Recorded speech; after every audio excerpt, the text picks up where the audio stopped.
special meeting of the Tiverton Budget Committee to order. Budget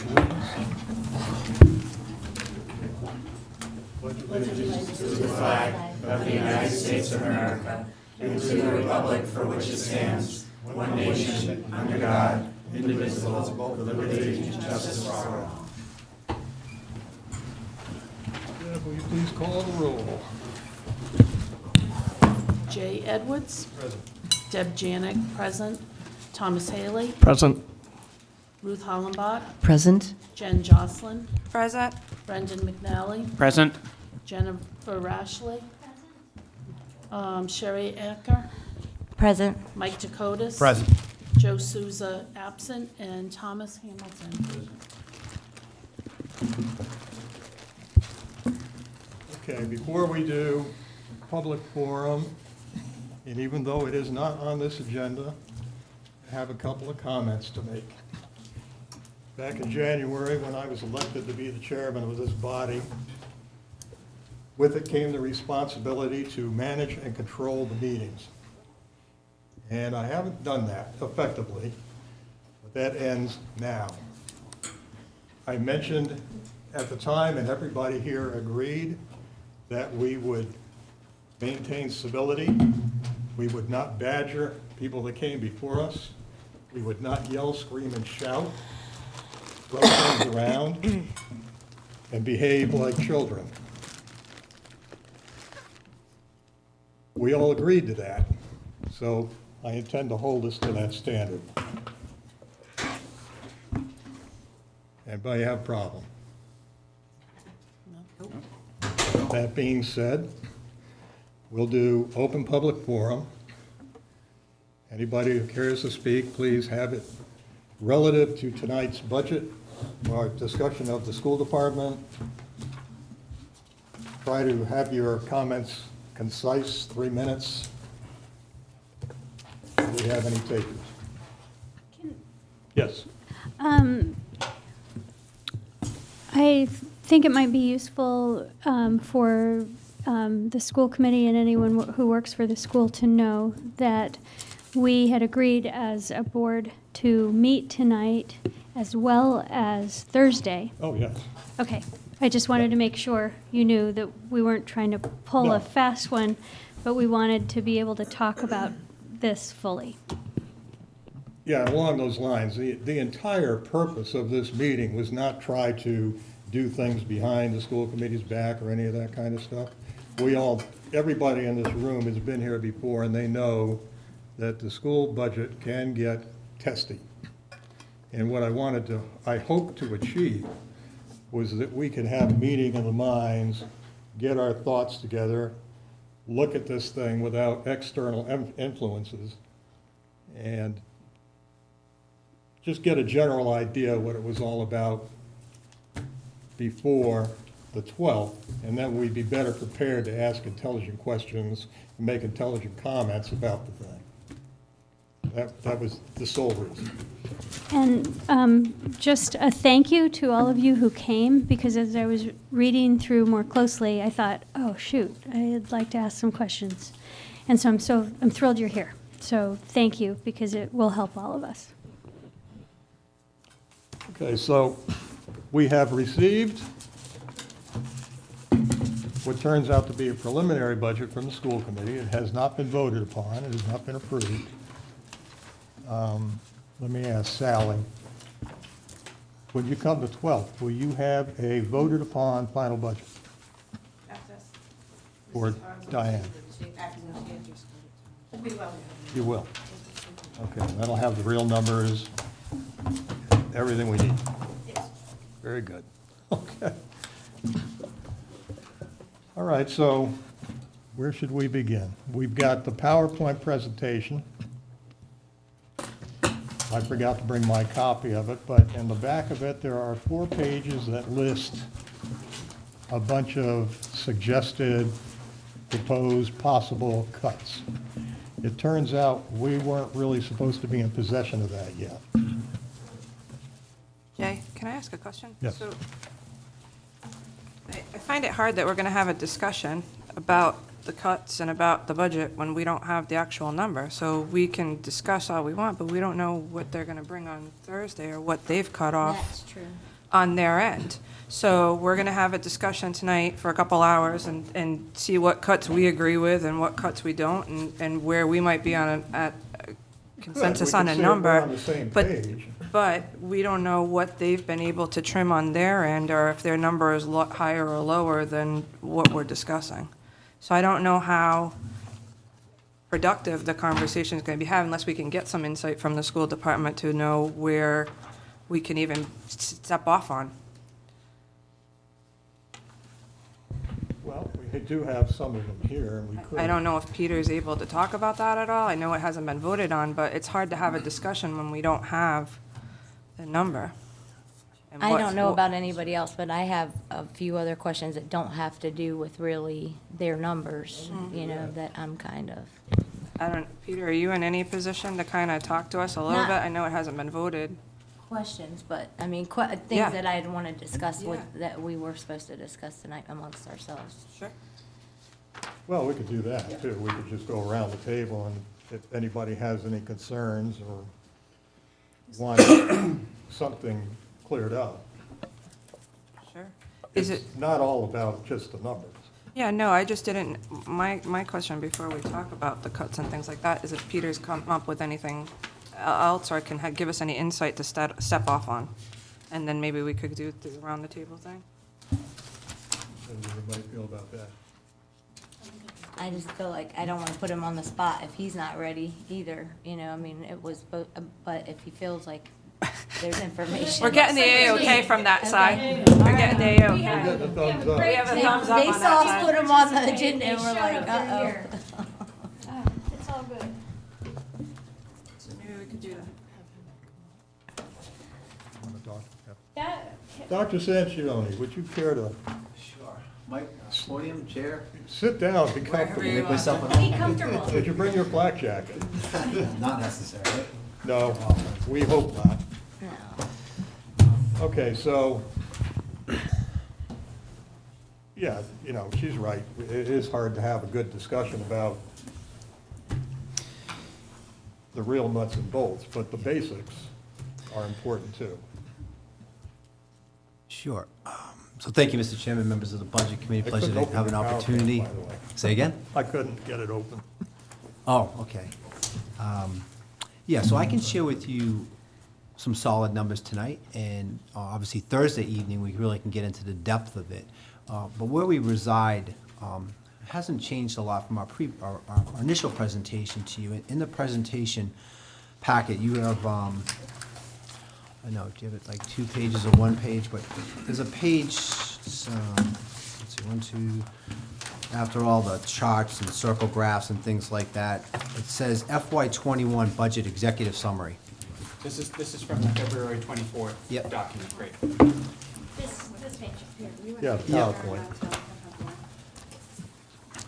So this is, I think this is one of the most crucial points the school committee and the administration would like to make with you this evening.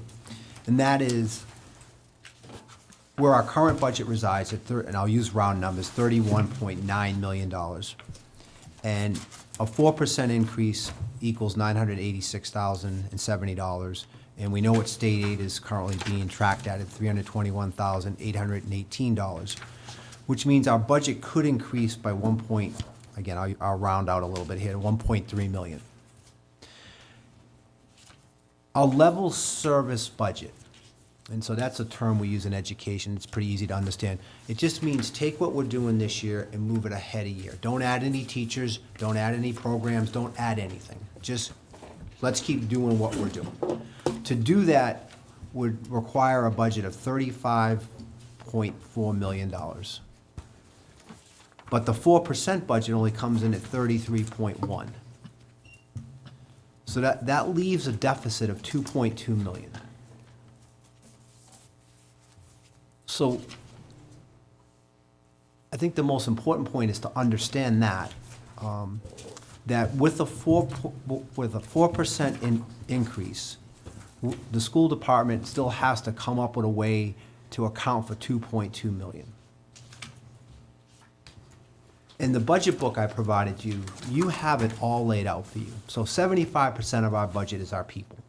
And so I made it simple. You can see everyone who works for us and what they're paid. And that equals 75% of that 35 million. The other 25%, transportation, special education, energy, makes about 22% of that, maybe 21%. So 4% is everything else we do.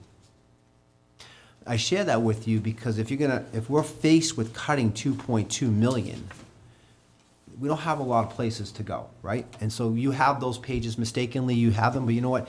That may have been a good thing, because that's when we come back Thursday, I'd like to get in depth with you on those pages. They've changed a little bit. We continue to try to refine it. But when a school department has to trim a budget, the process is the same across the entire country. You look at your expenses first, you strip your expenses, because your people are your most valuable asset.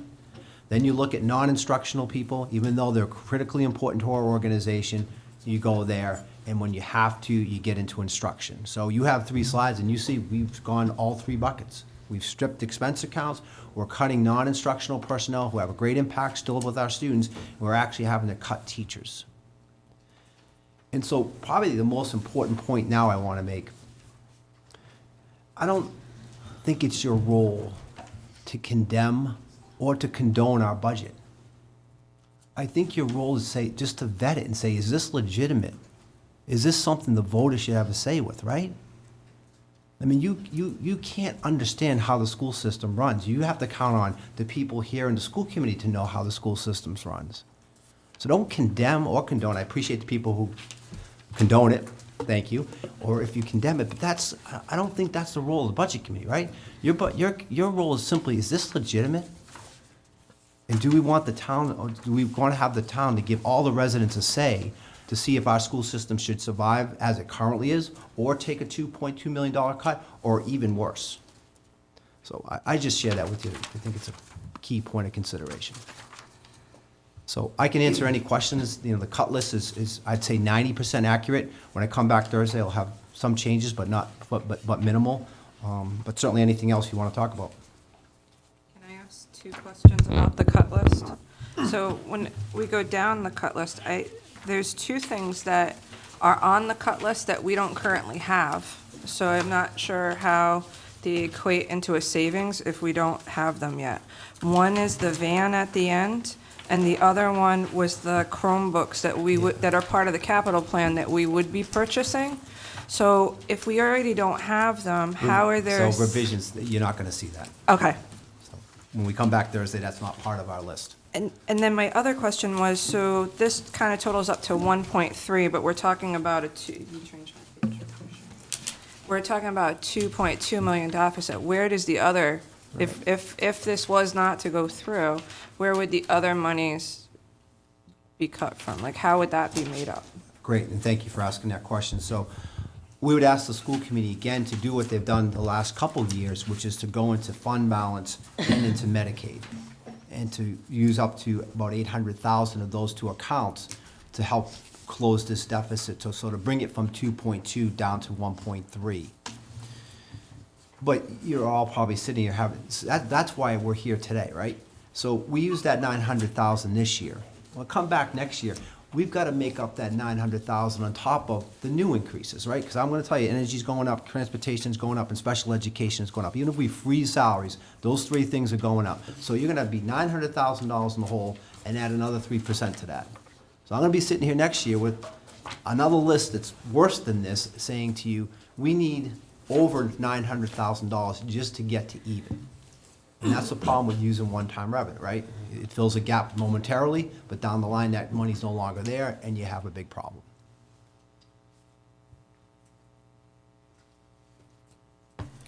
Jennifer, do you have anything you want to ask?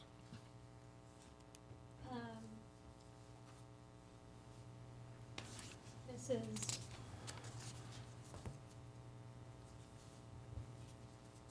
I don't know if it's probably a question that is going to be policy and nothing that we can affect and shouldn't be weighing. But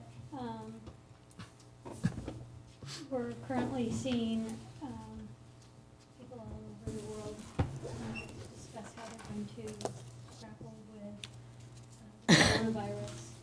And would that cost our school system more if we had to shift everything to online for a short period of time or extended? And it's probably a question you can't even answer. But I'm certain everybody's thinking about it. Yeah, I can answer it to pretty good detail. We have a group of administrators, we've been meeting on this. Matter of fact, we'll do a presentation to the school committee tomorrow night about all the measures we've taken to protect our staff and our students from the coronavirus. But specifically to your point, both I know our middle school principal here tonight, Sue Craven, and our high school principal, we're fortunate that at the 5 through 12 level, we're 1-to-1. So every student has a Chromebook. So every teacher who teaches in the 5th through 12th grade has a Google website, and on that website they can put content. And from that content they can put on assignments. And so it's sort of a flip model. So the students access the content and the teachers become more of a coach. So they're looking at what the students produce. They still can communicate to the students via email or through the Google Sites. So I think we're prepared. We're going to submit our proposal to the state to be able to keep the schools open should we have to or keep education moving forward 5 through 12.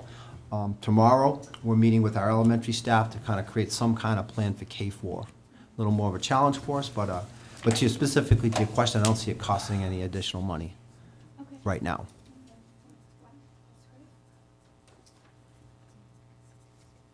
Brendan?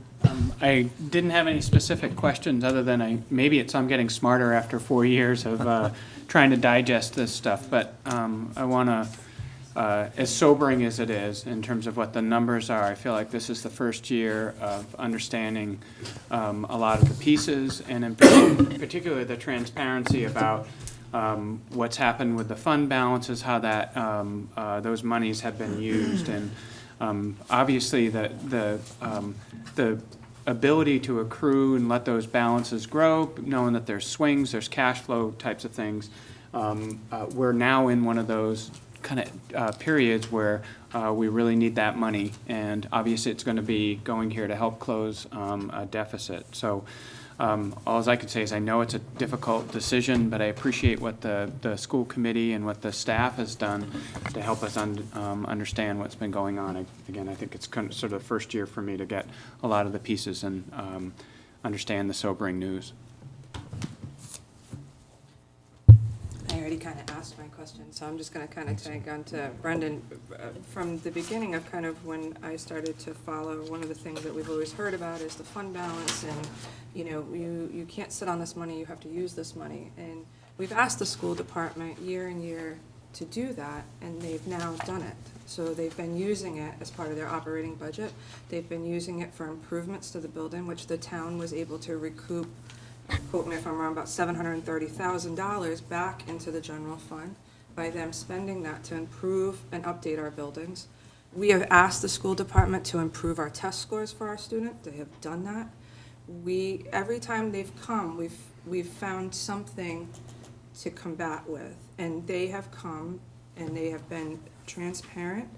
There have been improvements.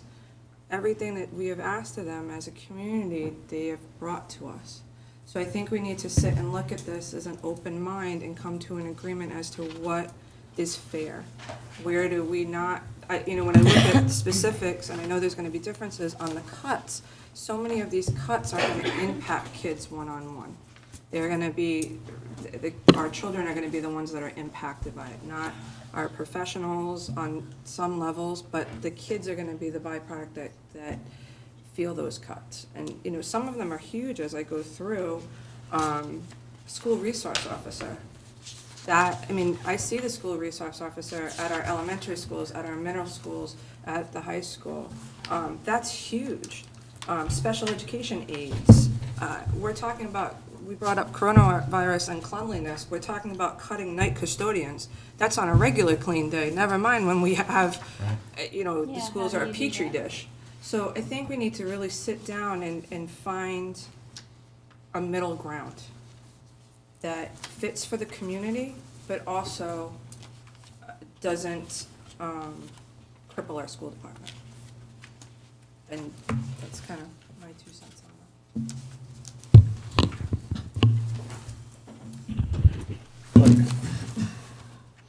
Good evening.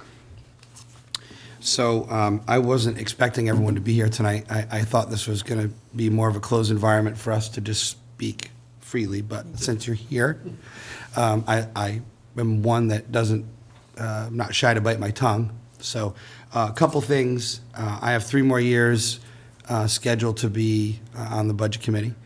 I don't see this changing, like you said, in the future. Next year, you're probably going to need more and more and more. It's no one's fault when transportation costs go up or special education costs go up.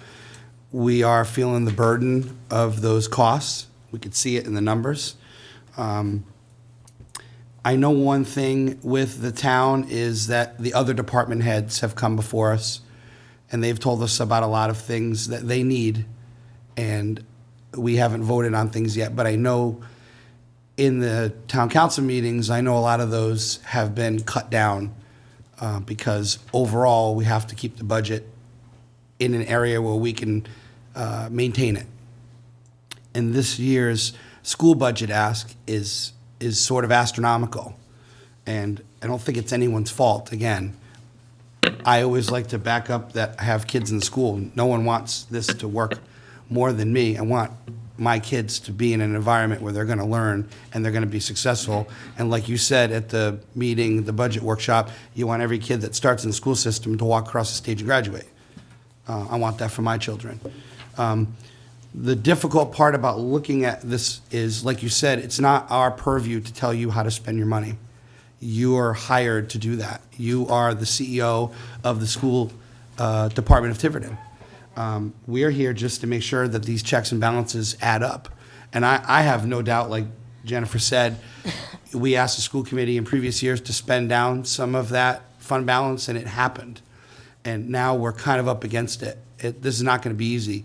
I told a short story the last time you were here about 2 years ago. My company, for 14 years, employed me. I got along beautifully. I think I did well by them, and they laid me off.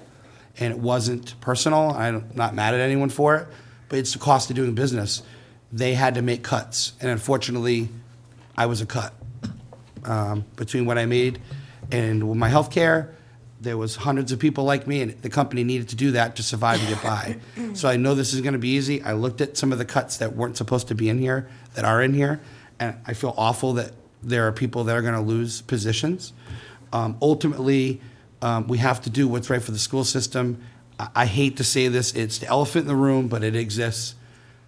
If we put a budget that is going to balloon, we're going to have another group that's probably going to put in a bare bones budget, way less. That's how this town works. I know you're new to Tiverton, but I know you understand that. People sitting in this room, most of us understand that. I don't have the time and energy to walk the streets and hand out postcards and knock on people's doors and beg them to vote for the budget because it supports everyone. We have to put forth the best budget, or possibly another group will come in and slash it. And that's on my mind, and I'm sorry that that exists. I said in the budget workshop that my goal was to have a budget that we wouldn't have to go to war over. And with this ask, we are going, I'm almost certain we're going to go to war over it. I want to do the best I can. Can you just tell me how much today is left in the fund balance? I can, actually, you have a document in your packet.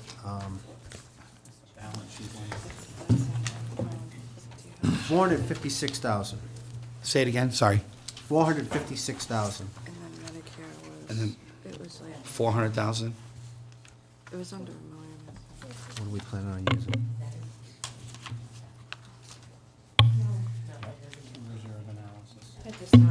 And that is not included. No, it doesn't include Medicare. That's a separate, one time left side, You're right. one time right. So it's, But Mike, to your point, in those, on the summaries I provided you, we're taking that money, and I believe the school committee will authorize us to use it Right. to bring down the deficit. Sure. No, I 2.2 to understand. 1.4. I understand that. I'm just nervous that next year, if that fund balance is wiped out, Right. we'll be in, what I'm saying is, I'll be here again next year, and what do we do when there's no money in the fund balance, what I'm trying to say is sometimes you have to do what you have to do to survive.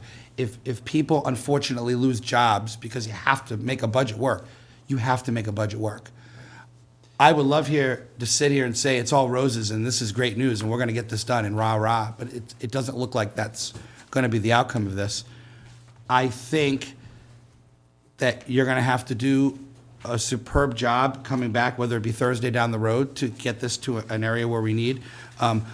I was going to suggest to the Budget Committee tonight that some of these projects that we started, like with the bathrooms, or with those steps at the middle school that we saw, that we understand is a danger, we can certainly put a resolution forward to take some of the casino revenue to pay for some capital expense to help. In my mind, the money that comes in from the casino, it should go for reducing debt and capital. That's my view. No one else has to agree or disagree with me. But I think that money is the town's money, and the schools are part of the town. In no way would I ever say that money is to go for operating profit, to pay salaries and things. But I would propose that we could help do some of those fixings that you'll need. But I still am really concerned about the operating. Right, and you heard me Number. say, we'll trade the operating. Correct. 100 days a year. Correct. For the, the capital for the operating Right. budget. We need people. And I hear you loud and clear. And I want to make sure that the support you get from the Budget Committee beyond our peer review could be something to still continue fixing the schools. They need, the side of Ranger needs to be fixed. We have to address these things.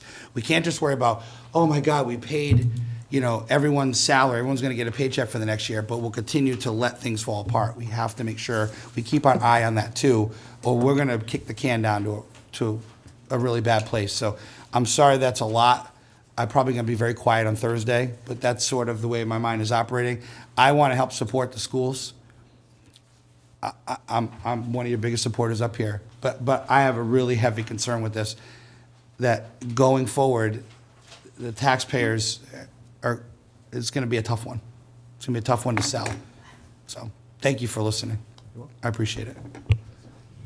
Tom, do you have any, are you up to speed enough where you want to? Well, I have one question, and it just, you glossed over the level services budget. And I was just kind of wondering why that's 2.2 million more than requested budget. What is in the? What's driving the increase? Yeah. Sure. So it's all in this, I don't know if you have a copy, and I can bring it for you. No, I think I Thursday. probably have everything. So in I'm so new that I'm not even sure what I was supposed to be looking at. Understood. In a quick fashion, our budget's in two categories. 75% of it's salaries, 25% of it is expenses. There's a slide in here, talks about salary and wages and what's driving the increase there. So it's things like our fixed and mandated cost for contracts, step increases, which is contracts, substitutes, longevity, and things of that nature. So that drives it up 1.2 million. Okay. And then on the expense side, on the 25% side, special ed's going up 300,000, transportation's going up 200,000, health and dental's going up 259,000, retirement's going up almost 100,000, unemployment's going up, insurance is going up 90,000.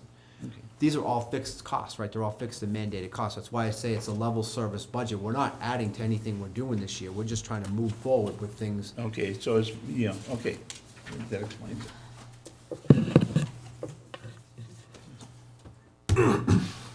Where to begin? Okay.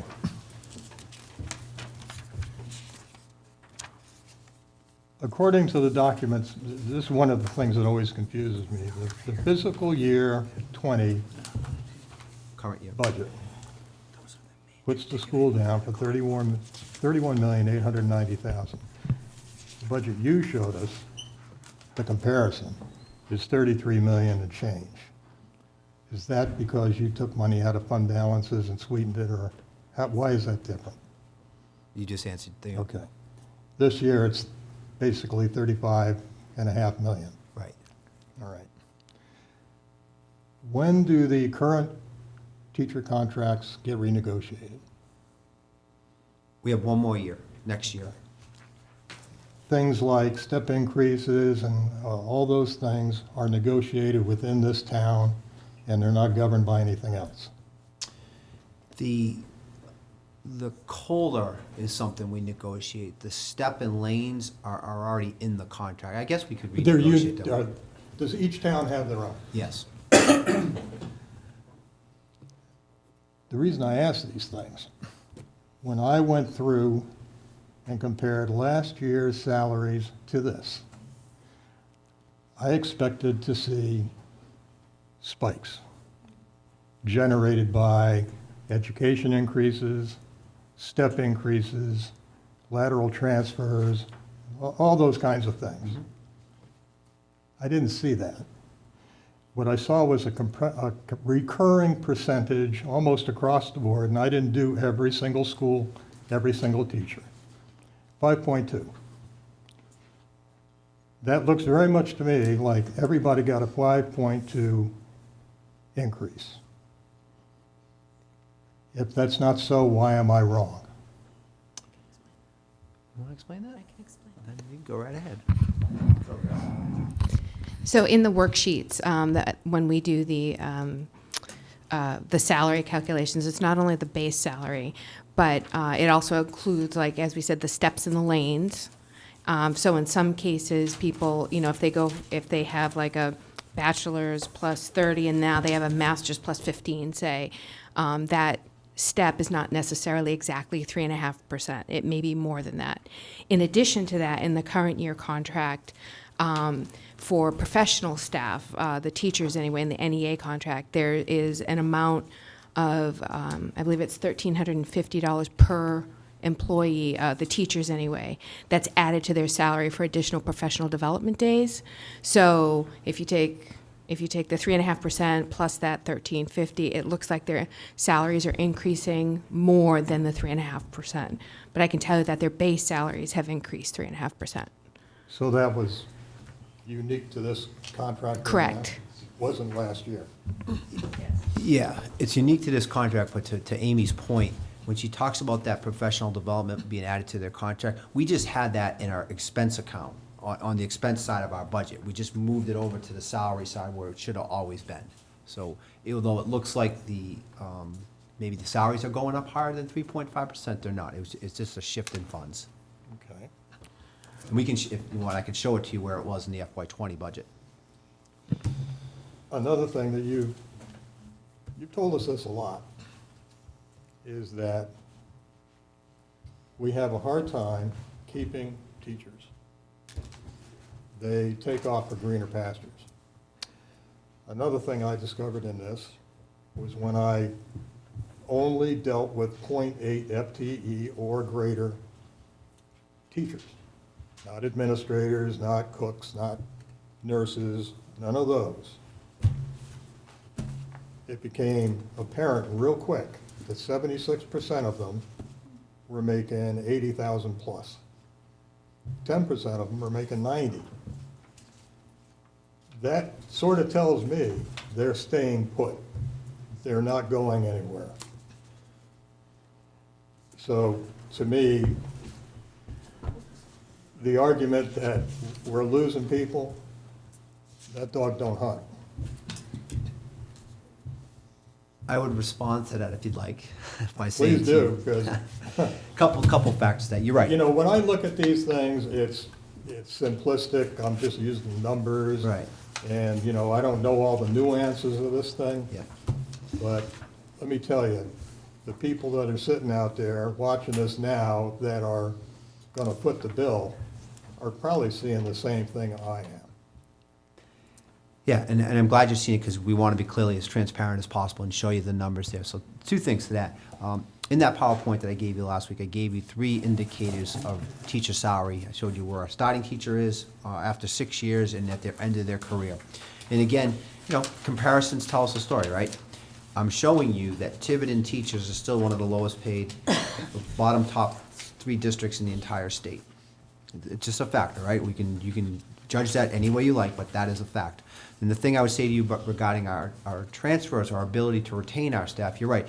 once a teacher gets here and they're like in their 8th, 10th year, beyond that, they typically stay in Tiverton because they're at a high salary, and just like I do, when we're hiring new staff, I'm looking for people on the lower end.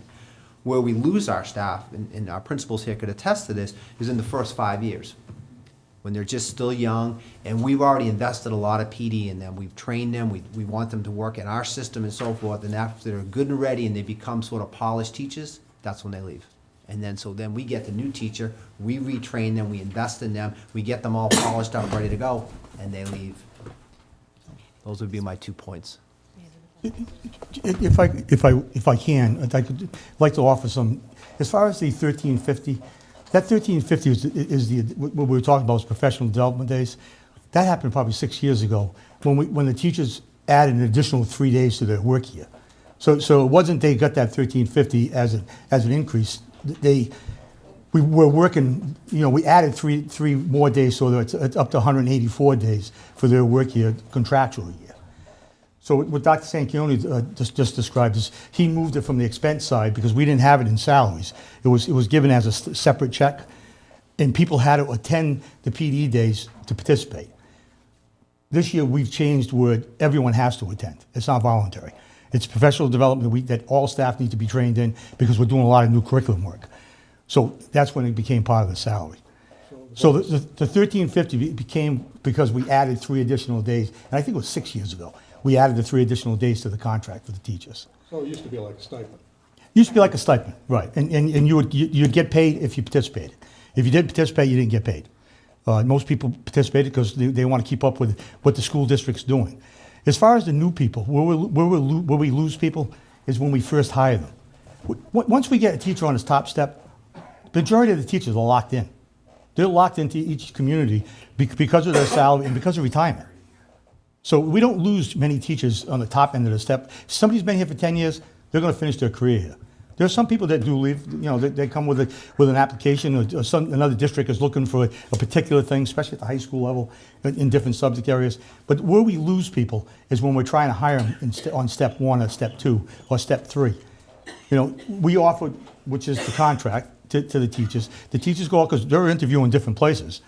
And 4 out of 5 times, we're either going to our second candidate or our third candidate because people get offered more money in different districts. So that's where the turnover is. It's when we're originally starting to, either replace a veteran teacher that's retired and we're bringing someone in. That's where that turnover takes. A lot of that takes place. So you're saying that occurs basically between the time when they attain tenure, which is about 3 years. 3 years. Unless they've screwed up and got a bad evaluation in a 5-year period, and the 5-year period, somewhere in there. Yeah, from the beginning to that 5 years, that's when people are moving. And there are some people that, people move to have 20 years experience. But there has to be a particular reason why another school district is looking for somebody with that kind of experience and that kind of a payroll. Okay. So, I realize some of this stuff is the school committee's responsibility, and they're tasked with dealing with it. Another thing I came across and I noticed, I don't know, you gave it to us last year, I don't know where to re-find it, but it basically listed 19 districts, the steps, and what people got in those. And all I care about is Tiverton. So I went through and, so like from step 1, so is this like a 10-year time frame? Do you do your 10 steps in 10 years? Yeah, typically each district, you're granted a step for a year. And So one thing that caught my attention very quickly was the difference between steps. It was anywhere between 6 and 7%, until I got to step 9. And the difference between step 9 and 10 was a whopping 18%. That's a pretty good pay raise. And that's what it is in our contract, you're saying? No, that's in the document you gave me. It's not in a contract that I saw. You gave us a package last year, and one of the documents in there was 2016, 2017. Yep. Across the top, list of steps. On the left, it listed Narragansett, Portsmouth, all those Yeah. things. And then it plugged in a number what step one was in each town, what step two was and all that. So I just looked at Tiverton. I didn't look at anybody else. And that's what I noticed. So I said, wow, if I'm in this job and I just stick it out, and if I can make it to 10 years, boy, this is going to be great. It just seems. Yeah, let us bring that to you Thursday. We'll show I you will, what I it can is for show you. Tiverton. I'll bring it to you. Well, we'll So, bring you the actual one. The we're working on. thing I'm trying to say here is, you know, we're a community, we're all in it, but we all have to know and realize what's going on around us. Not, you know, everybody has a job. Anybody that has a job has a salary attached to that job. And the people that are paying the bills with a household, with maybe 2 or 3 people in it working, that are making far less than this, are gonna have a lot of heartburn with this kind of largesse. And that's not you, that's the school committee's job to resolve. So I think it's time, over time, that the people that negotiate these contracts and make these decisions have to pay attention to what's going on in the world, our world. And, you know, I've said it before, most of us in this room, if we get a 2 or 3, if we got a 3% pay raise, I think we'd be thrilled. We'd be overjoyed. 2, we'd even be happy. But what are we getting? We're not getting that. And we're not getting step increases, and we're not getting bonuses, and neither are you, but you know what I'm saying? Yeah, I'm with you. You know, it just seems to me that it's getting a little out of control. I know we want to keep good people, but at what price? Education's important, but so is the rest of the town. We got to have all these things. And it's tough. It's really tough. And I'll get off my soapbox. Thanks. Deb. I always follow you.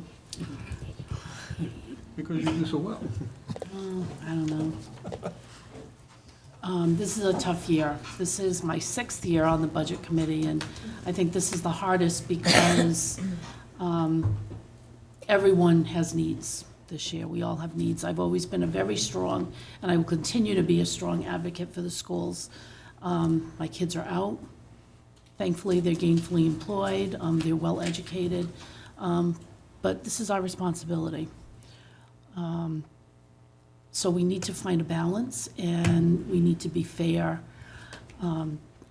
As part of the Budget Committee, we go through every department on the municipal side, line by line.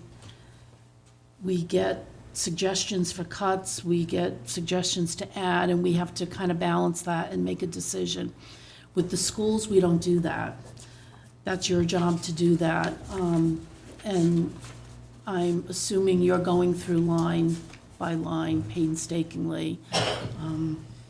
There's not a lot to cut, there's not a lot to cut at the municipal side either, and we have to make that decision. But like Mike said, we need to put together a budget that we can get the voters to agree on, that they feel is fair, that balances out the needs of everybody. I was elected to represent the whole town, and that's from birth to grave, and we have to make sure that we have what's needed for our office people, for our safety people, for the schools. Without quality schools, we let down the whole town too, because we're not just educating our students, we're educating the whole town.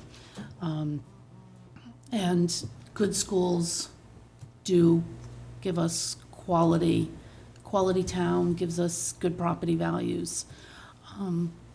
So it's hard. We're gonna have to look at something needs to cut. 4% is gonna be really hard to swallow.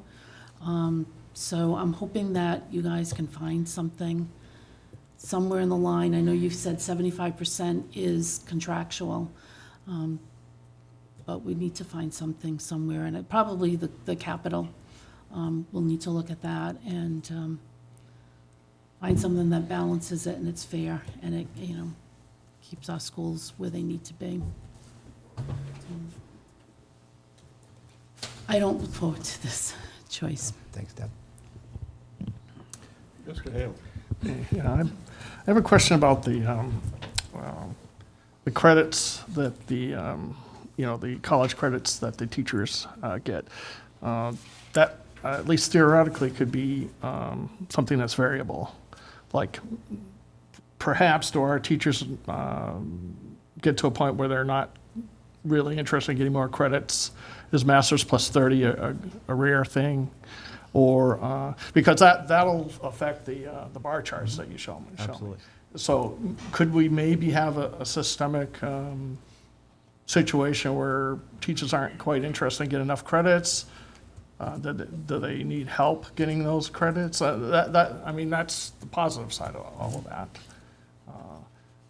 It just seems we might not be in an apples to apples thing if there's a situation where our Tiverton teachers aren't pursuing extra credits. They're required to pursue certain credits for recertification. There's a Right. point where they can turn those credits into other type of, they don't have to actually have to be college credit, they can accrue that credit to professional development. Okay. So, but it's the college credit that moves them along those lanes that you see. Right, So, right. and that becomes a goal for a lot of teachers. They know that's a way to increase their salary. Yeah, understandable, yep. But yeah, so the question remains for me is that a factor, when we start comparing ourselves to other towns? Is there something about our system that's not encouraging our teachers to get extra credits? Do the other towns offer in-school training or something like that and make it easy for the others? Or are we making it harder for our No, teachers? I think we're making it as easy as possible. We Okay. do the in-school credit. Yeah, okay. We're doing that with our early release days that we put in place this year, and I feel like we're striving to have the most highly trained staff possible. Mm-hmm. Okay. All right. That's the other thing I have. I really look to try to stand on some solid ground here, especially if we're thinking about reducing funding or potential or not. So I did a quick calculation on just the basically the 3%. It was 3.5 this year, right? Correct. Yeah, I did it on 3%. So I just sort of prorated, what just basically that just moves. I know that moves the whole step increase system all at once, but and basically that's probably the low end of the salary of the increase due to required contractual salary increases. So I just took a 3% at the 65% of the salaries. I came with a total increase of 1.13% for just that increase that you required. Because this is what we do with the other, I've only been through this process once last year, and I know we tend to go through all the departments and say, oh, you're contractually required to have this increase for your salaries. We're not going to mess with that. So I'm trying to come up with equivalent for the school department.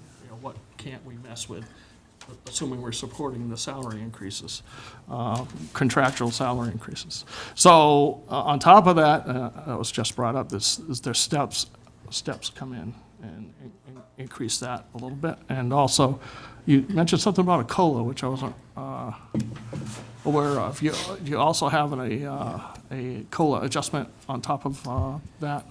So I'll answer that, Tom. On the one of the slides we gave you, the title of the slide is FY21 salary wage summary. So all those calculations okay. are there right for you. Oh, good. So when we say COLA, that's the 3.5. Oh, yeah, all right. And then the second line, step increases and lane changes, that's 194,000. Okay, good. So it's those, again, we want to show that to you, so it's Yeah, really transparent. excellent. I'll have to, I didn't look thoroughly enough, but I got an idea. I want to have that calculation for next week to understand exactly what that is, what that represents percentage-wise. I suppose you've heard that the town council went through and had all the department heads come in recently and go through for the rest of the town and go through their budget and tried to get them to cut, as much as they could. And so they were allowed to prioritize the things that they wanted and things that they didn't. What I'm getting at is the bottom line. They were able to hold the town to like a 1.52% increase. So, I mean, there's something else that I'm thinking of, if, as some sort of basis for maybe holding the line for the school. So you feel free to rebut that next week. Okay. Thursday night, maybe? Yeah, Thursday. Okay. This week, yeah. Yeah. So those are the things that are swimming around in my head, and it's going to be tough. Also, thank you.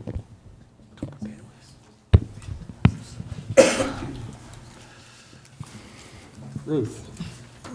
Thank you for answering our questions.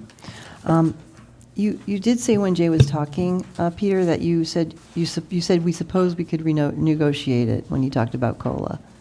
You just said that now. Negotiate it after this coming year. After the coming year, okay. And you are in favor of doing that, to be really careful with that, in those increases, correct? I mean, where does it say it has to be 3 and 3.5? That is the contract that you negotiated. So in theory, you could say, oh, well, let's negotiate 2% each year, each of those 3 periods instead. I mean, in theory, I'm not saying. Yes. Yeah, it's a moving forward. negotiation, right? Yeah, I mean. Can't predict what it would be. No, and I'm not fair. suggesting that either. I'm just that you have leeway to do negotiation. And yeah, sorry, go ahead. It's a negotiation, right? Right, Yeah. and the truth is that in the past decade, the economy was, it was worse, and it's getting better in general. The economy is getting better, and people are more employed, et cetera. So that's, would help you also. So I'm not suggesting 2%, but I'm just saying, I know you're in favor of being very careful. And then when you talk about all the extra costs, and you have medical insurance, that's very good. Not everybody in the country has good medical insurance. And also you have summers completely off, which is, if you prorate that salary, and let's say you then get paid, and you're also not, well, 9 to 5, I can't say that. You probably are when they do the planning of this. And I'm not going to get into that detail, but the summers are off. And let's say you added, let's say that you added more pay for the time in the summer. What I'm trying to say is, if you prorated the salary over a month to month for just the time the school's open and they're teaching, that would be higher than if you did it for the 12 months. So if you see what I'm saying? I do. We usually do it per diem by day. Okay. If you're interested in those statistics, we have all that.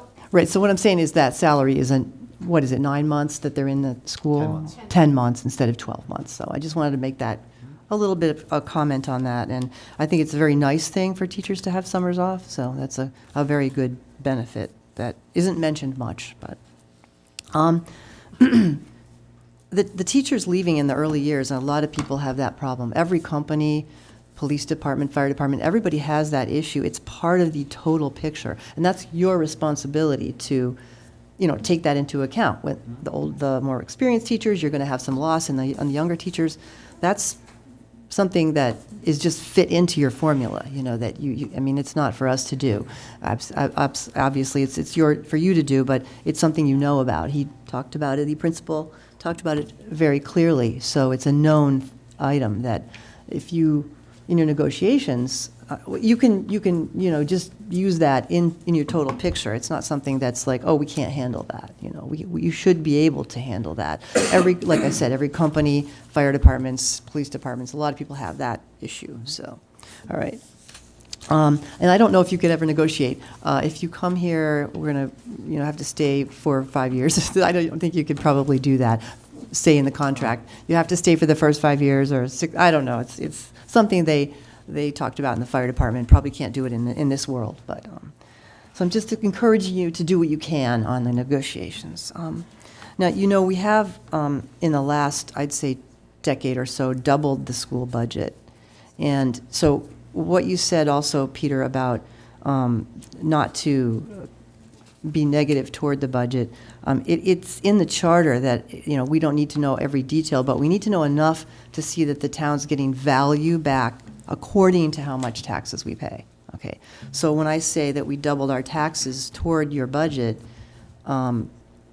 we would want to see double results, really. And we all know we haven't really seen that. And I'm not saying that's not you. That was actually before you were here over a long period of time. And there has been improvement. So I'm very happy with what you're doing. And everybody's talked about that. It's good. But just keep in mind, that we don't have a one-to-one correlation there necessarily. So I know that's your goal too. Invest in the schools and out-deliver. To also get everyone graduating 100%. That's also wonderful. Are the special education students included in that 100%? Okay, so that would be determined differently what they would have to do to graduate. It's an IEP or something like that. Same Is it? requirements. Okay, that's good to know. I just didn't know that. Then the one-time revenue aspect, and as opposed to the non-one-time revenue, like a maintenance of effort, if your budget goes up, then every year we have to pay that forever and ever type. The difference there.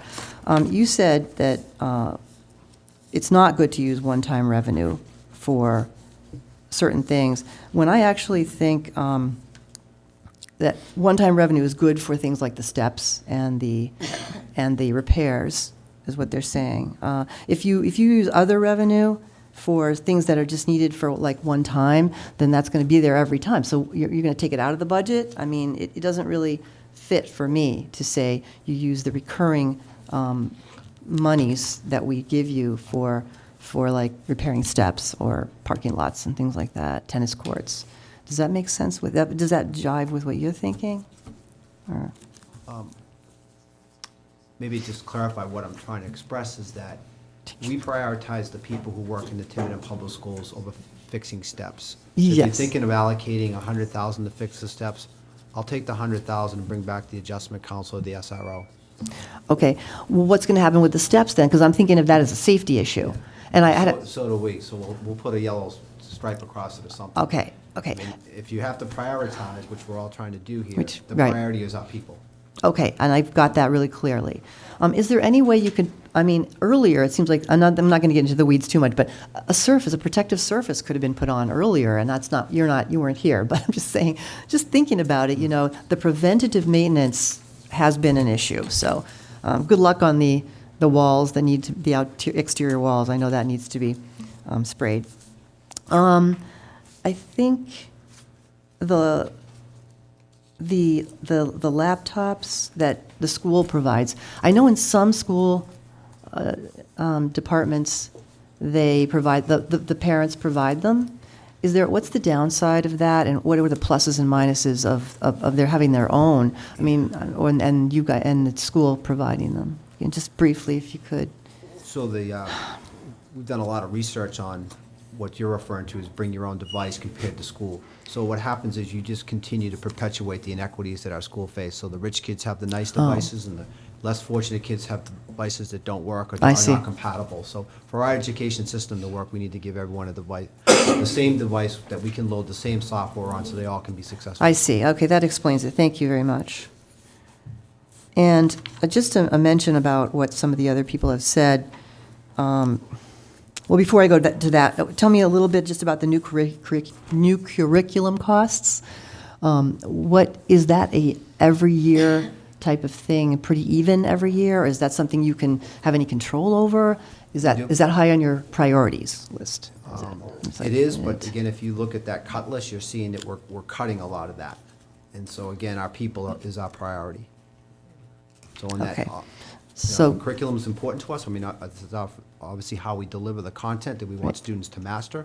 Right. But the people who do that work is the most important. Still important, still more important. Like in history, you're going to add things to the course as time goes on, Right. things like Over that. time, sure. I understand. So my last question is, and point maybe to make is along the lines of what Jay maybe said and maybe some of the others, Mike, is that we have education, very important, but let's take an elderly couple who's had 10 generations living in Tiverton, for example, okay? Do you want, and I'm not asking you to answer this, but just a rhetorical question to everyone. Do you want that elderly couple who maybe has 10 generations there, do you want them to have to leave the town only because more is spent on education, for example, or do you want them to only be able to buy food and pay bills? So this gets into what I'm talking about. It's really more than just the money, but the ideas behind people's lives, you know, and we're talking about it already, some of us. The American dream, right? You go move somewhere. Do you want an elderly couple to have to leave? And it's happened in this town. There's been, if you want the number of pink slips of people who could not pay their utility bills due to some high increases, we had 11%, we had an 8% and 8% in 3 years. So there were a lot of foreclosures, people who couldn't pay the utility bills, and taxes, actually. So I just want you to have that background, that backdrop, and that this is people's real lives. And I'm here, we are here to make sure we have the value, get the value back. And we have to ask you questions in order to know that. And you've been very good about providing information, except what you can't give us. And I appreciate that. You know, we just need to learn what works. And I know that you're up against, for example, the funding formula. And I'm very supportive on fixing that, and I don't know, I was going to ask you if you and the town council had done anything with that with the legislature, or is there any hope of having input to get that fixed? That was my last question. So Ms. Black and Ms. Farnsworth are here from the school committee, and I would say to you that they advocate very strongly with our legislators, and they invited them into one of our school committee meetings earlier this year and spoke to them about the funding formula and about the funding of special education and advocated to make some changes. So I would say for all 5 members of the school committee, they are strong and staunch advocates to work with our legislator to make appropriate changes for education.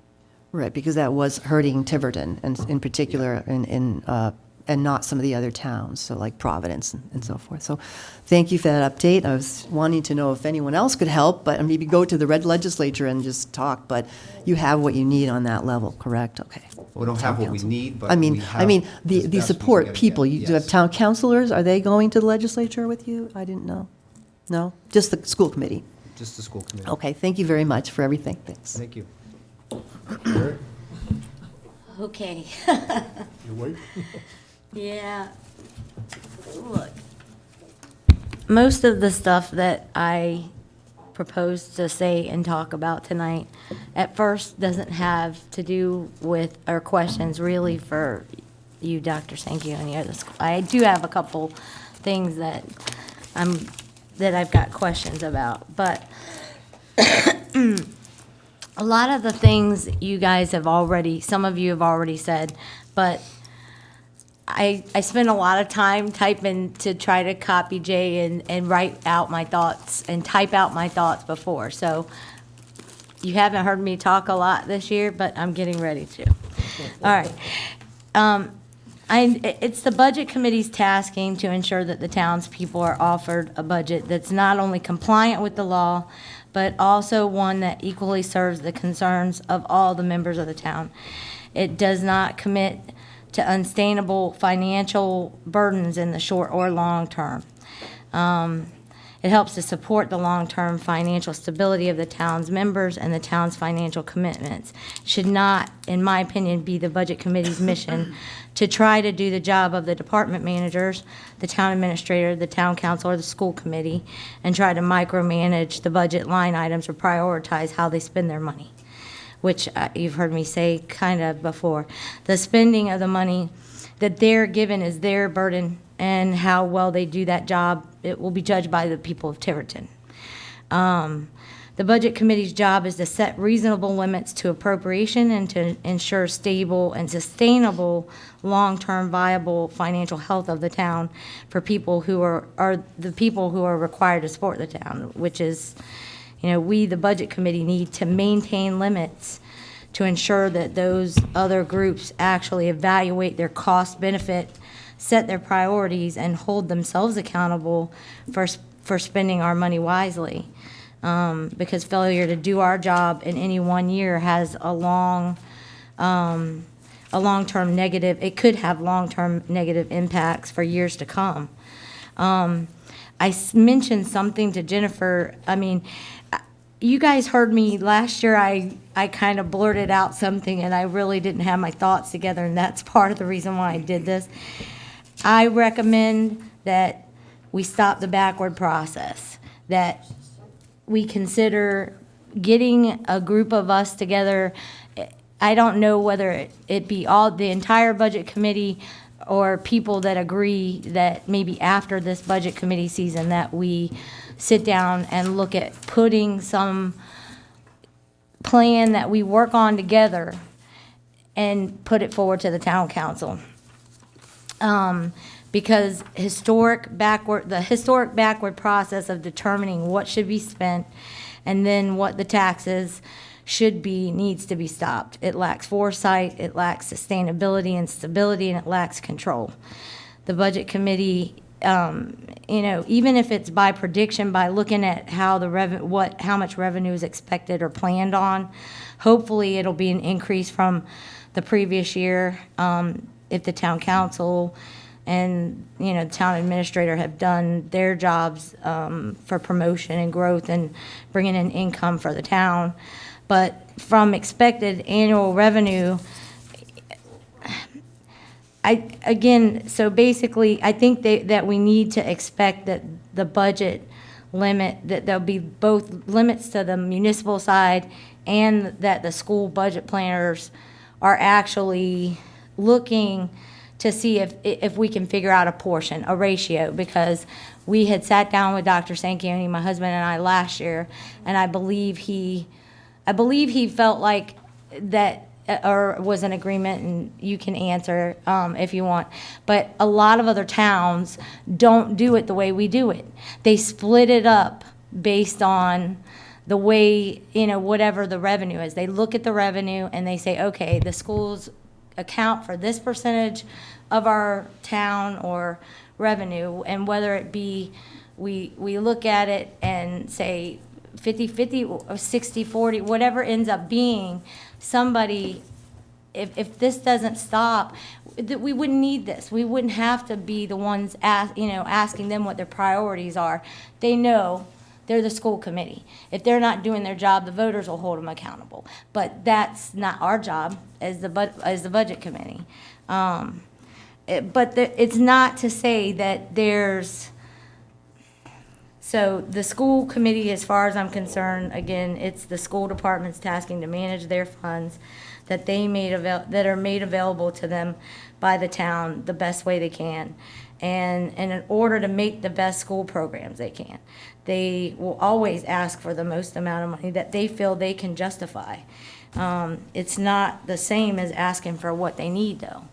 And, I think that needs versus wants, and what my opinion of a need and what your opinion of a need, there are people that, of course, are proponents for the school. Again, I will say, I think we all think education is important. And I honestly, I know, Mike, that you said, you're expecting that it's going to be a fight. And it's like, I really hope that that's not the case either. But the $3 million that was for the casino, it was already allocated in the budget. As far as I'm concerned, that $3 million, we allocated it in the budget last year. So thinking that we have extra money from the casino money, that money was allocated in our budget. There may be some capital items or some things that we use some of that money for, that there may be some that can be moved back, that, like the ambulance or some of those things. But a lot of that casino money was allocated in last year's budget. Anyway, I probably could go on and on. The one thing that I have a question, and here, Dr. Sanquioni, the presentation that you guys gave us last year, and again, I don't really want to get into the weeds, but this is where I have some issues with the numbers that are given to us. And so last year you guys gave us and I'll show you because I don't think you have it with you probably. You guys gave us some graphs last year. and these were the numbers, the enrollment numbers. And if you look, a couple of these numbers ended up being that the last two numbers were just transposed. So it looks like on the thing that was given to us this year, like the amount of students is staying the same. But it's, last year's numbers were a little bit higher. So as far as I can tell, I don't know if this is correct, but it looks like over a period of like 3 years, you guys lost like 150 students. And the only reason why I'm bringing that up is because I think that like your projection for, I think this current year is like 1750, right? Is that what you're projecting this next year is, 1750? So I just don't know whether or not, because it looks like we have been losing students, if that also is somewhere where you guys can look just to say, we've lost this many students, and yeah, they may be building new, and I don't know what all goes into figuring out. I know there's some new zoning things, new things being built, but to me, right now, in a tight year, as tight as this year is, I just think that looking at the reduction in the students and whether that you trying to figure out how many that were actually going up this year, I don't think counting them and trying to say, hey, we could go up another 55 students. So I don't know if you're counting in the money that you're asking for these extra students that you think might move to town. So that's my question, I guess, are you counting students that you don't have yet in the projection for this next year? So the projection for next year really mirrors what our current population is. I think we moved it up maybe 5 to 10 students again. I don't have it right in front of me, but we Right. didn't show a huge increase from this year to next year. Okay. And so that 5 to 10 students, and that's predicated on some previous years. And also, as I expressed to you last year, we have an agency who does these projections for us. And they look Oh, at, you do? Yep. Okay. And so they look at 3 things: the birth rate, available homes for sale, and available homes that are being built new. And they create a model that sort of is a predictor. Okay. And we can see that in the registrations that have come in this year from September, once school started to where we are now. We've gained students along the way. Right. Again, I just think that, to me, it looks like that there may be the potential for, I know we talked about this last year too, and where these students may be lost, you may not be able to say, okay, we need to move this many students to this. I just again, that's not something I think it's your job to do that. It's the numbers, looking at the graph from last year, this year, it looked like the numbers had changed. Like last year, it was 1871, this year it's 1817. Last year it was 1832. So the numbers just were different, and I thought that those were numbers you already had. So the numbers from the graphs last year to this year were different on some of the things that you gave us. And so when I look at stuff like that, I'm just like, I don't understand how, and it could have just been an honest mistake, that someone, or the company that's doing the projections transpose the last 2 numbers, because that's what it looks like. It looks like the last 2 numbers were like just transposed on some of those enrollment numbers. So the last thing, I guess, and again, this is just information that I typed up for the budget committee to talk about tonight, was the 2019 local funding was $433,850 for this last year. If that's per my calculations in the note from my notes, the local funding was 24,651,750. I needed to verify that. I also got that from my notes. I don't know if anybody knows that number. In any case, the difference is about 1,217,900, and that means that from the 23 million number, it was a 5.2% increase. So the school's got a 5.2% increase in local funds, a bigger increase from the state last year. And then they're working Sherry, off- do you mean 33 million? You were saying 23 million. No, I know 33 million was the total, but I didn't add in, Just the local. yeah, just the local number, not the state aid. Anyway, so they got a 5.2% increase in local funds, and then a greater increase from the state. So my concern is that they're still working off about a 5% deficit, of 1.2 million. And then if they have, again, what other people were concerned about, there's still still a deficit. You're talking about 10% a year. And to me, that's just unsustainable for the town. And I don't know, again, it's like, I don't know. I mean, I'm not saying that the deficit's gonna be there forever. I get that they had to draw off of some of their stuff too. I just don't know how, I just don't understand how we can make those numbers continue to work if we keep doing the same thing over and over again and increasing it like that. Okay, that's it. I have a question about something that you brought up about the student count. So, Peter, if you have a child that at the high school level decides to go, I can't remember what we called them, but they want to go to a VOTEC program. So they go to Rogers. We pay the tuition for that student to go. But do they get counted as our student, or do they get counted as the VOTEC student? Or as the- Excuse me, it's VOTEC student. So so technically, you're a Tiverton student, but you're going to the Met, you're going to, what is it called when they go, like, if Portsmouth has, yes, the CTE program. You now become a Portsmouth student and get counted. So that may account for some of the student drop-off. So technically, the child still lives here, but they've decided to go to an optional program. So that would account into some of the student drop, not just that they moved away. And I think, too, in previous years, when we've talked about the change in the number of students, too, when we look at a number, we might look at a number and say it's 40 kids. That seems like a lot, and it is. But it's spread over 12 grades. So you may lose 2 first grade students, and you may lose 4 seniors, but it doesn't equate to a one class. Yeah, and Dr. Sankier, we talked about that last year. Again, I actually did like the numbers and stuff like that of exactly like from each grade, but I don't know. Again, I was only bringing that up to say that I brought this up last year.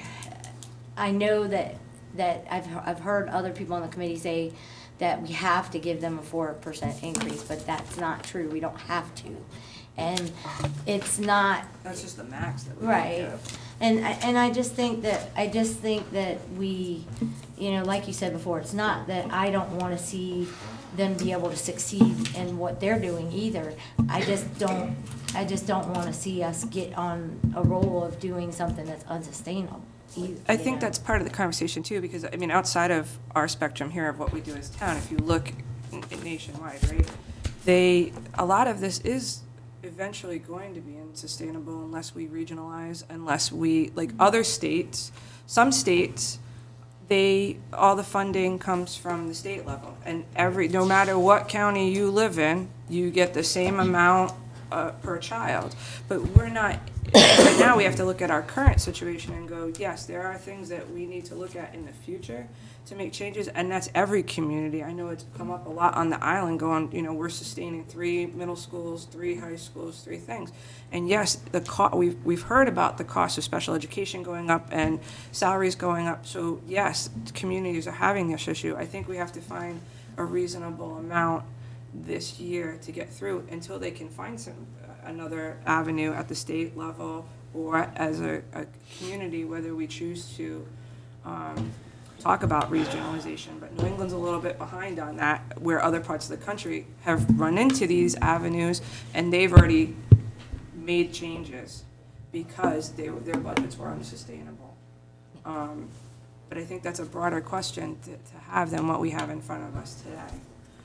The other thing I wanted to bring up, just food for thought, we talk about casino cash like it's a bucket that we can pick out of. There's two things to be very cautious about when we talk about casino cash. Just like when we talk about the fund balance, we shouldn't be running operating costs out of that. We shouldn't be running operating costs out of casino money. Because, one, the casino money is not indefinite. It has a 10-year window, and then we do not know where we're gonna be at the end of that.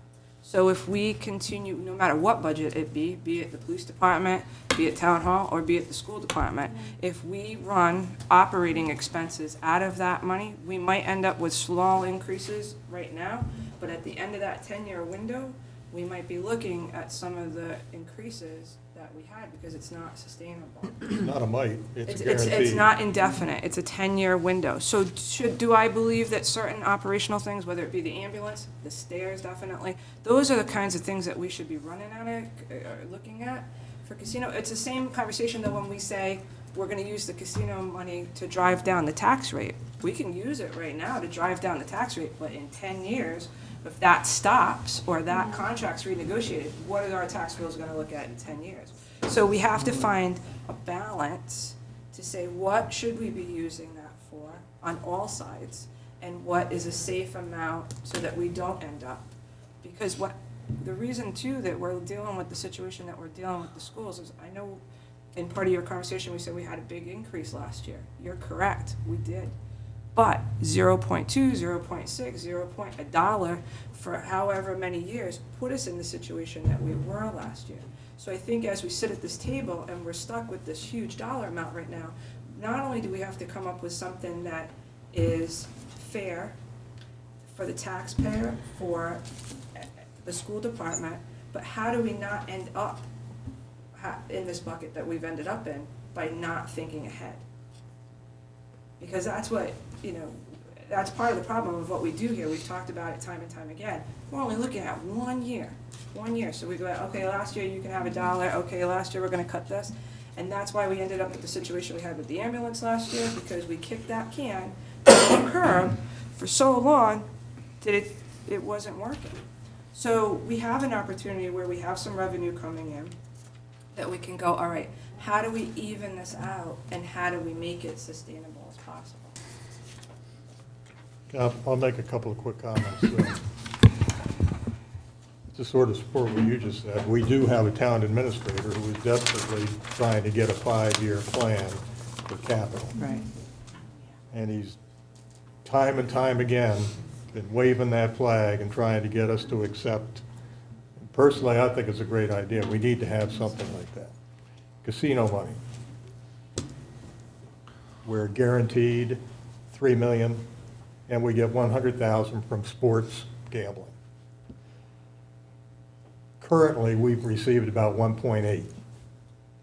That means the state soon is going to have to make up their minds to kick in another over $1 million. For those of us who've lived here long enough, what do you think? Do you really think that's going to happen the way we want it to happen? The casino money is all the casino money and the revenue, all of it, goes into the general fund bucket. That horse has left the barn. We didn't want it, well, a lot of us didn't want that, but that's what we have. We can make a statement to the effect that we don't think that's a good idea, but we really can't do a resolution about it because it's already being spent. And if we did make that resolution, now we'd be even further in the hole. There's not a hell of a lot we can do about it. Increase for the school, the target is, correct me if I'm wrong, 4%. That's for all of us. So that, the schools are going to get their share of that big 4%. We can exceed that. I guess the town council can vote to exceed that. You can be sure that would not be a popular decision. So it probably won't happen. So, yeah, we're in a situation where we have all these needs, and if we keep on kicking the can down the road, they're going to get worse. But we have a finite amount, a limited amount of money, a big ocean of things that we have to support, and we just got to find a way to do it. And like it's been said, we do not control the school's budget. The town council does not. They make a presentation. We say yay or nay, try to work with them to get them to reduce it as much as possible. But in the end, there is that maintenance of effort thing that we cannot ignore. It won't go away. And right now, certain things in their budget are beyond anyone's control. Number one comes right off the top, special ed, 25%, right? It's almost 9 million. 25%. That takes care of roughly 16% of the students. Now, we can all sit here and say, that's crazy, and it is, but there's nothing we can do about it. We can ask them, and I have done it here tonight, please, when you're doing negotiations for contracts, pay attention to what's going on in the neighborhood before you think 3.2% pay raises for every year are a good idea. I mean, they're a good idea, but can we do it? And for how long? Because there are, in addition to that, other avenues to increase your salary in that job. What you get by contract is when your paycheck is just one. You can do up steps, you can do increase in education, you can do longevity, various little things which aren't available to most of us. But like I said, the casino money, it's gone. I have a question about when someone is able to increase their salary beyond the steps by getting more education. Do you know, on average, how much they're paying for that education and in relation to the payoff? Does it actually, like, I'm wondering if in some cases it costs them more? Oh, absolutely. I mean, from memory, from going from Masters 15 to Masters 30, so that's 5 courses because they're 3 credit courses, right? Depending on the institution you go to, that class is going to cost you anywhere from $3,000 to $5,000. So let's take 3. Let's take the throw, and that's $15,000. That lane's not equaling $15,000.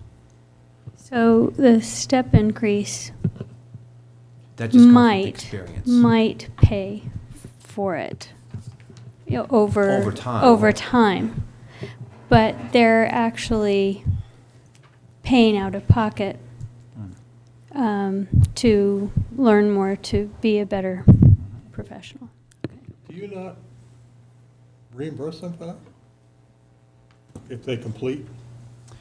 Well, they get the lane. No, I mean, okay, so I've got a bachelor's degree.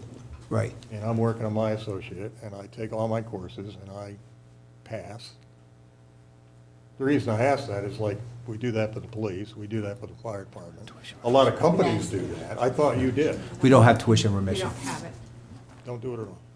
All right. So that's a really important Well- thing to consider in terms of what the salary really means. When I say other companies do that, some do, but many do not. So, like, if I worked for a company that did not, and I chose to get a master's degree, it would be on my dime. Now, they may, at that point, say, oh, you're more valuable to us, here's another $6,000. But yeah, I've already had to pay for it. But, so, when I say the school committee and the school department need to live within the reality of the community. That's one of the realities. Maybe the majority of the people don't get reimbursed. All right. They don't either, so that's a wash. But if they did, that's one of the things you might want to question. But it's a non-issue. So kudos to the teachers who pay more for a course and get reimbursed less. They don't get reimbursed at all, right? Well, they change a lane. When they change They the earn, lane. They earn more. Earn a step. But they're paying more for their course, so they're investing in their own education and skills. When you say paying more, what do you mean? What do you mean? So they're paying, say, $10,000 for a course. He said 3,000 to 5,000, I thought. Well, That's right. they're going up a lane and they're getting whatever. Right. So, They're getting less going up in a lane than they paid right. for You the need 5 courses to courses get to there. move a lane. But they said over time, it does pay for itself. And I just want to mention that in the general US, in general, all the companies, it's very rare for a company to pay for your education course. In most large companies, you pay for your degrees, just like in college, masters, it goes on. So that's the general way it works. There might be few that have a special program that is very good, very nice to actually pay for someone's course. But, Bryant University, people come from all kinds of corporations to go to Bryant University and professional education. Usually those companies don't pay for that. So just mentioning it. Healthcare pays. They get reimbursed. Healthcare workers get reimbursed. Nurses get reimbursed for courses that they take. You mean like Government nurses? employees. Nurses and There's incentives with the government as well, Nurses where they can and take other courses, and employees. sometimes they're even taught in their job environment during the workday. I mean, we can pick it apart about, what's right and what's wrong, but, we're talking about professionals that are investing in their own education so that we have, I don't know how many other types of professionals that we would grow like this. I don't know if we had a lawyer, how much we would sit and go, are you worth $250,000 a year because you got, but for some reason, we're getting hung up on, I understand we're talking about a school budget, but there's only so much you can beat on a teacher's salary. Like, they're professionals, they're educated. I would assume that we don't want uneducated ones teaching our I children. can't hire them. Or, somebody that, scooted through and got all Ds, or, we're talking about professionals that are investing in their profession, and that we should talk about that respectfully. I don't think there's any other profession that we would have down here that we would grow like this. Right, and Jen, every company and every industry has that same value system, that if they perform, then and they're educated, they are worth more to the company or to whatever. I wanted to mention just a couple things that I didn't get to say before. There is actually a long-term plan before Yon. It was brought up by the prior town council, so that is for the town side. Now, I don't know what you have for a long-term plan or not, but if you do have one, It's in your budget book. it's in here? It's in your budget. Okay, that's right. I didn't remember. That's okay. Good then. Wonderful. How many years is that for that you do it? Okay, that's good. Thank you. I just it slipped my mind, sorry. One last point that I didn't get to say earlier, which I think it was Jen, mentioned the $730K from the school building costs goes back into the general fund. Was that correct? Is that what she's, okay. Just wanted to mention, it's not like a big thing or anything, but it is still taxpayer money that was Fund balance used. money. Fund balance money that came from the schools. So it's all fund balance money. And, okay, where does the fund, how does the fund balance build up? Can you give me some idea? I just don't understand it, sorry. From the operating budget, mostly. Okay, thank you, Dr. Sankey. I know that's your priority, so, yeah, okay, thank you. Dr. But Sankey. some of the money that goes back into the general fund comes back after some of the repairs and renovations on the safety items in the Right. schools. Which we do pay for some of that 316 last year, that 316,000 last year that we gave for like the bathrooms and things came from the taxpayer though, right? From the school's budget. Right, but that was from That was aside from their increase. That was wasn't a in- tax increase, that was money that they had left over in their fund. No, we had a 316,000 that we budgeted in capital capital, costs, right? In addition, 200, thank you. In addition to the 4% increase that our budget committee gave them. So that's in addition, correct? Am I just, okay, thank you. That's, Yeah, but so then, that's, we budgeted them that money for that purpose. and where that money comes from. And then the safety items, not all of it gets reimbursed, the safety items. Right, the some safety does, ones only. And that does come back to us. Right, And my right. understanding of Percentage. the fund balance is, just Thanks, like Deb. anybody's budget, Like a grant, like some sort of grant or something? Fund balance? Yeah, Nope, it's no, it's just just money that's. been accumulated through the years. yeah, things, Okay. things change within the budget over time. During the course of the year, the governor suddenly says, oh, I'm going to give you more money than I said I was. Well, it goes to them. We didn't account for it, so now it goes in the fund balance. Or 3 special needs kids leave town that were costing $56,000 apiece. Well, we don't pay for them anymore. What are you going to do with that money? Well, they can't give it back to the town. It goes in the fund balance because it's already theirs. And there's a myriad of things that can drive that. So they end up with a fund balance. Thank you, Jay. Okay. Technically, they can use it for whatever they want. But that's their What whole they've budget, been doing basically. is trying to use it to help reduce the deficit. Dr. Sanquioni, I know you have a school committee meeting tomorrow, and we're going to see you again in 2 days. I know you're thrilled about this. It's probably as much as we're thrilled to come back in 2 days, but the honest question I want to ask you is, what happens beyond this year? Let's say, in a perfect world, we're able to give you what you need. We're able to wipe our brows of the sweat trickling down, right? We're staring the tiger in the face. I use tiger. Sally would probably like that. What happens next year? How do we start? Can you talk to me? Maybe Amy, you talk to me as well, since you're the finance person. How do we try to rein this in best possible going forward after this year? I know you have a 5-year plan, but how do we start to try to get out of this hole going forward? I mean, this is a really honest question. Yeah, no, don't- Like, I asked the fire Yeah. department, and I asked the DPW really straightforward questions, like, if you had to give some stuff up, what would you, it's just an honest question. How do we bring this back to a manageable budget after this year? Because if I have to sit here next year, I'm just thinking how, what we're gonna have to go through. Well, you have a priority choice again, right? I can sit here next year, so I've outlined for you that we're gonna use $800,000 to drop the deficit this year to get it to 1.4 on top of 4%. So coming in here next year, I'm 100,000 already in the hole on top of our increases. So sure, we can bargain maybe a no increase for our teachers again next year, but I know special ed's gonna go up 5%, transportation's going up 8%, and energy's going up 3%. So we're 800,000 in the hole on top of whatever those increases are already for next year. So I'm gonna come to you again with this. Honestly, what has to happen, Mike, is you have the chart in this book here. You see the 0.6 for like 6 straight years. You have to adjust. One year, you're gonna have to bite the bullet and do like a 10% increase. And once you get us there, then we can live on 2 and 3%. But until that happens, this is what we're gonna face. All right. So my question was pointed to say this. There was a lot of years there was level fund, right? Right. And so the honest answer is, it's not biting us in the butt. Yeah. We kicked the can, and the can is staring in front of us. 5 years you kicked it. Right? So that's why I was saying before, I know it's a hard pill for the taxpayer to swallow.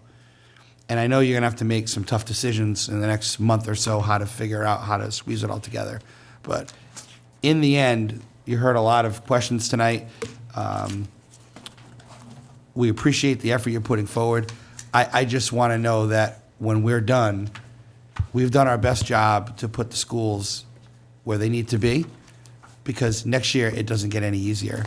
So if we put any pressure to cut this year, it's only going to make it worse next year. and the year after that, and the year after that. I think I brought it up at the presentation before you were here. There was a lot of level funding. There was a lot of raises that didn't go out, and everything is getting thrown at you at once now. And we're there. I also think too, when we talk about, we kicked the can down the road for 5 years, but also too, our education system is not what it was 5 years ago, right? So we had half-day K for how many, what have we been in? 5 You're years. 4 year, you're 5 of that. So when we were also talking about budgets, we have expenses now that we didn't have back then. In addition to, it's not all, yes, we kicked that can, but it's not all, all just the fact that we levied funded. The school department and the education process has changed, and we need to account for that. We had to bring on additional kindergarten teachers when we offered full-day K. They're now in this packet, but they weren't 5 years ago because we had one teacher that did AM and PM. The same thing with pre-K. That has now expanded. We now have a student from age 3 till 22. So, and that expanded. So we're not just talking about, all this stuff was just given out with not thinking about how we were going to pay for it. Our school system has evolved, and that wasn't accounted for either. When the state changed that we now have a child from age 3 to age 22, it's not, they're done at 18. Some students are not done at 18 if they're special needs, but we now have that, when we talk about that $8 million cost, we have that cost for that for year 18, 19, 20, 21, and 22.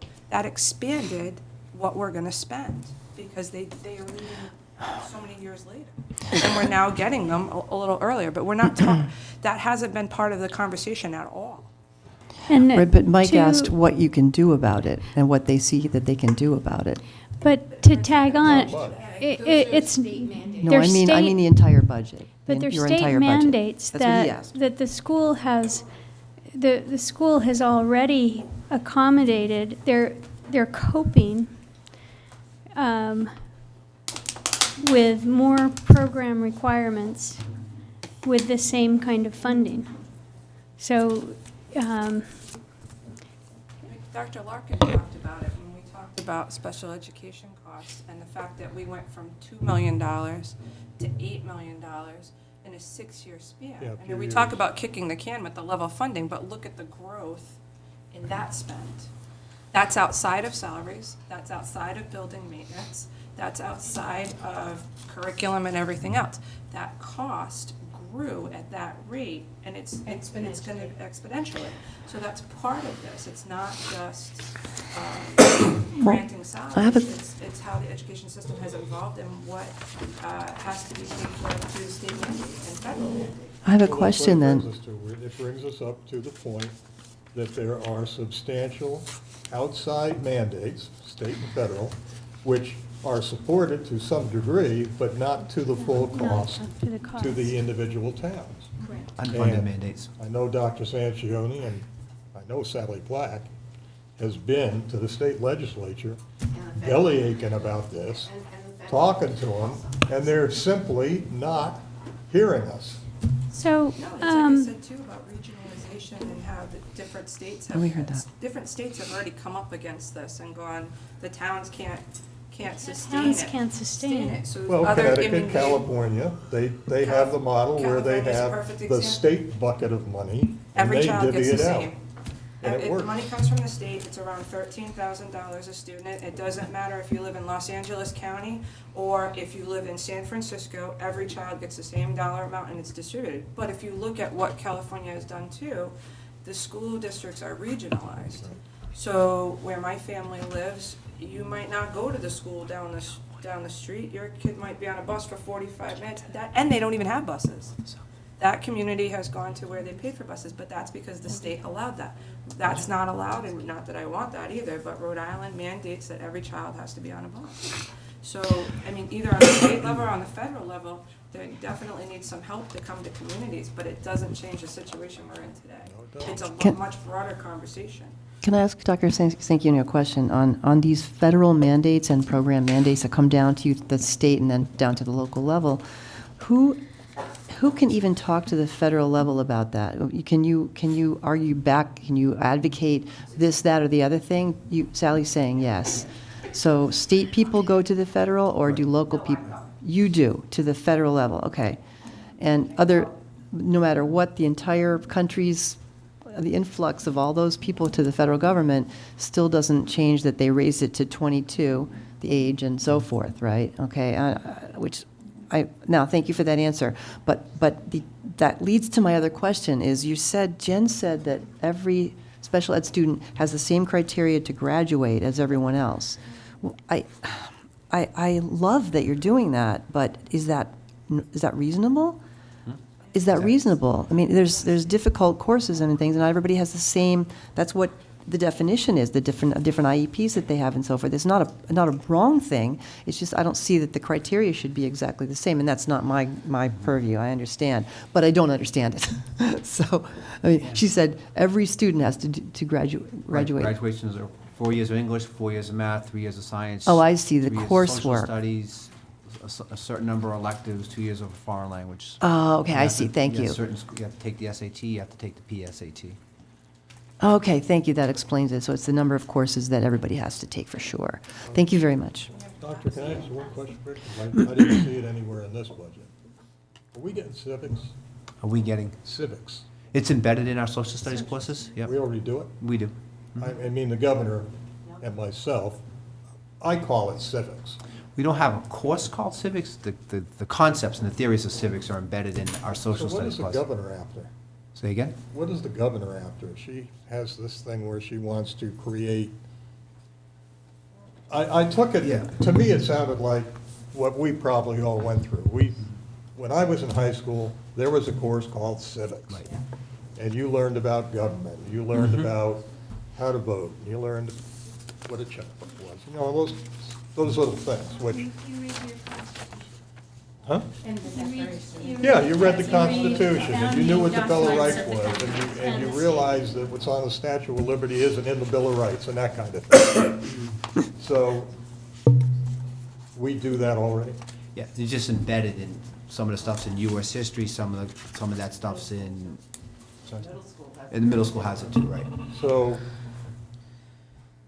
I'm not clear what she wants, but if the governor pushes through this new thing that she wants, are we covered, or are we gonna have to create We yet probably have to another- create courses to, I have to look more closely exactly what our proposal is, but if it's something specific, we'd probably have to create the courses that match up to the expectations, I would assume.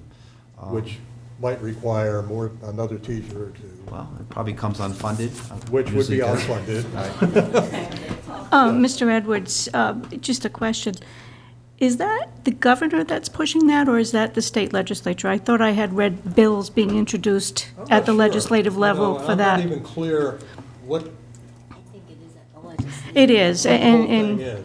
and I can assure you, as the parent of a recent graduate, the civics education is rich within our schools. My son can talk politics to any one of you for hours. And he knows the difference, he knows the Bill of Rights, he knows the Constitution. He got a fine civics education in Tiverton. Then he's doing better than 80% of the kids in college today. We got smart kids graduating from our schools. Well, that's good. I have a question. Is that increase to age 22, is that effective now, or is that, It's effective now. when did that start? Last year. Last year? Last year. That's state level? Well, state, federal, they're trying to make the special ed requirements the same across all states. So some are at 21, some are at Massachusetts, some states, so now they're trying to get it, every state has to educate to the 22nd birthday. So I had, That's within the school. Yeah, if your IEP calls for it, yes. so I had another question. When Jen was talking about those students who leave our town, they go to Rogers or wherever, we're paying tuition for that. Correct, But they're not being counted in our pupil number. correct. So our per pupil cost is increasing, right? Because we're paying the tuition for them, but Right. we're showing fewer students. Although there may be other students from other districts that are coming to Tiverton. yeah, I don't know how many, but. What's the wash? Like, how many go out and how many come in? I can show that to you Thursday, I'll just tell you more go out than come in. I would- Also to that child that we send to whatever program, they not only don't get counted in as a student, but we don't get state aid for them either, and we boatload the full tuition. So if it's $15,000 a year, we write a check for $15,000 a year without getting any kind of assistance for that child. That is correct. And So that's we one get of the no issues state you aid for had. that No child. state aid? Because Decided to they're go not out. part of our student count. So we pay their this is where the system is flawed, but it's not a situation that we can fix. Right. So child lives here, goes to Rogers, and I'm just using round numbers, $14,000, Tiverton writes a check for that child's tuition. They are counted as a student, oh, I'm sorry, I'm in your face. They are counted as a Rogers student.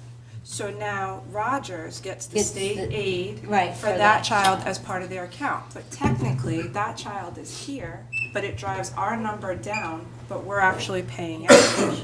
So we get It's a less flawed aid. system, it's a flawed system, and I know that this conversation has come up a lot lately. There was a article in the Projo, has been on Channel 10 and 12, because what they're finding is that these programs are not necessarily tracked. So I could send a child to Portsmouth for engineering, and my child might be there for a year and decide, I'm not really enjoying engineering, but they stay there. And we write that check for 4 years, whereas technically that child should have come back. And though it's also on a broader conversation that has come up, is some districts are finding that the children are not necessarily there for educational purposes. They're changing school districts for sports and college opportunities, but they might not actually be a part of that pathway, but it gets them into that district. So that's a broader conversation to Yeah, have but at the that, but state you can level. see how that could become a problem It is, for because little towns like us. It's most because certainly a then we- problem, because now that it's also been on the media, a lot of people didn't even know this was an option. But they now, do. and you cannot, the way that it's currently written, you can't restrict that child. I could send, Tiverton has engineering, Portsmouth has engineering. I could say I want my child in Portsmouth for engineering, even though the same program is offered here, I can send her there. And this school has to pay for it. And that's not to say that's not happening, it's happening all over the state. But that wasn't a conversation that we have when we have a conversation about budgets. That's something that needs to change at the school level, and I know, or at the state level, and I know that that's being discussed, because there needs to be more restrictions on these services. Yes, if they have a program that we don't have, then child should be given that opportunity. But if you're offering the same program here, you shouldn't be able to change school districts because another school district is perceived as greener pastures. Peter, can I ask you something along those lines? So this has nothing to do with the Special Education Collaborative, right? Correct. It's statewide.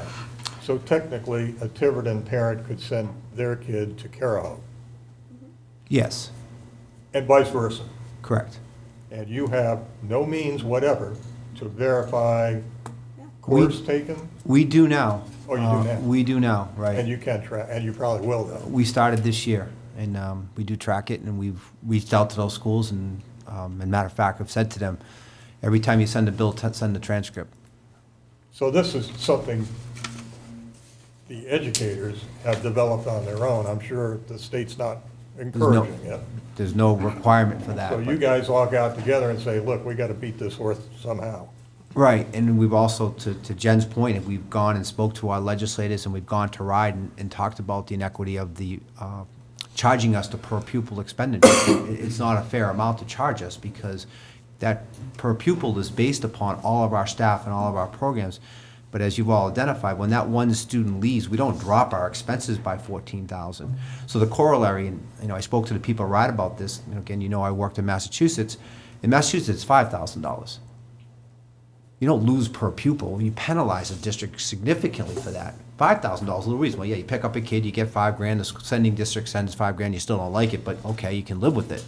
I don't know where Rhode Island came up with per pupil. It's crazy. We pay that So what districts you- per pupil. So if we're at, let's just say Tiverton's at 14,000 per pupil, but Newport's at 18,000 per pupil, you're paying You're for that paying the district. 18 if you send them there?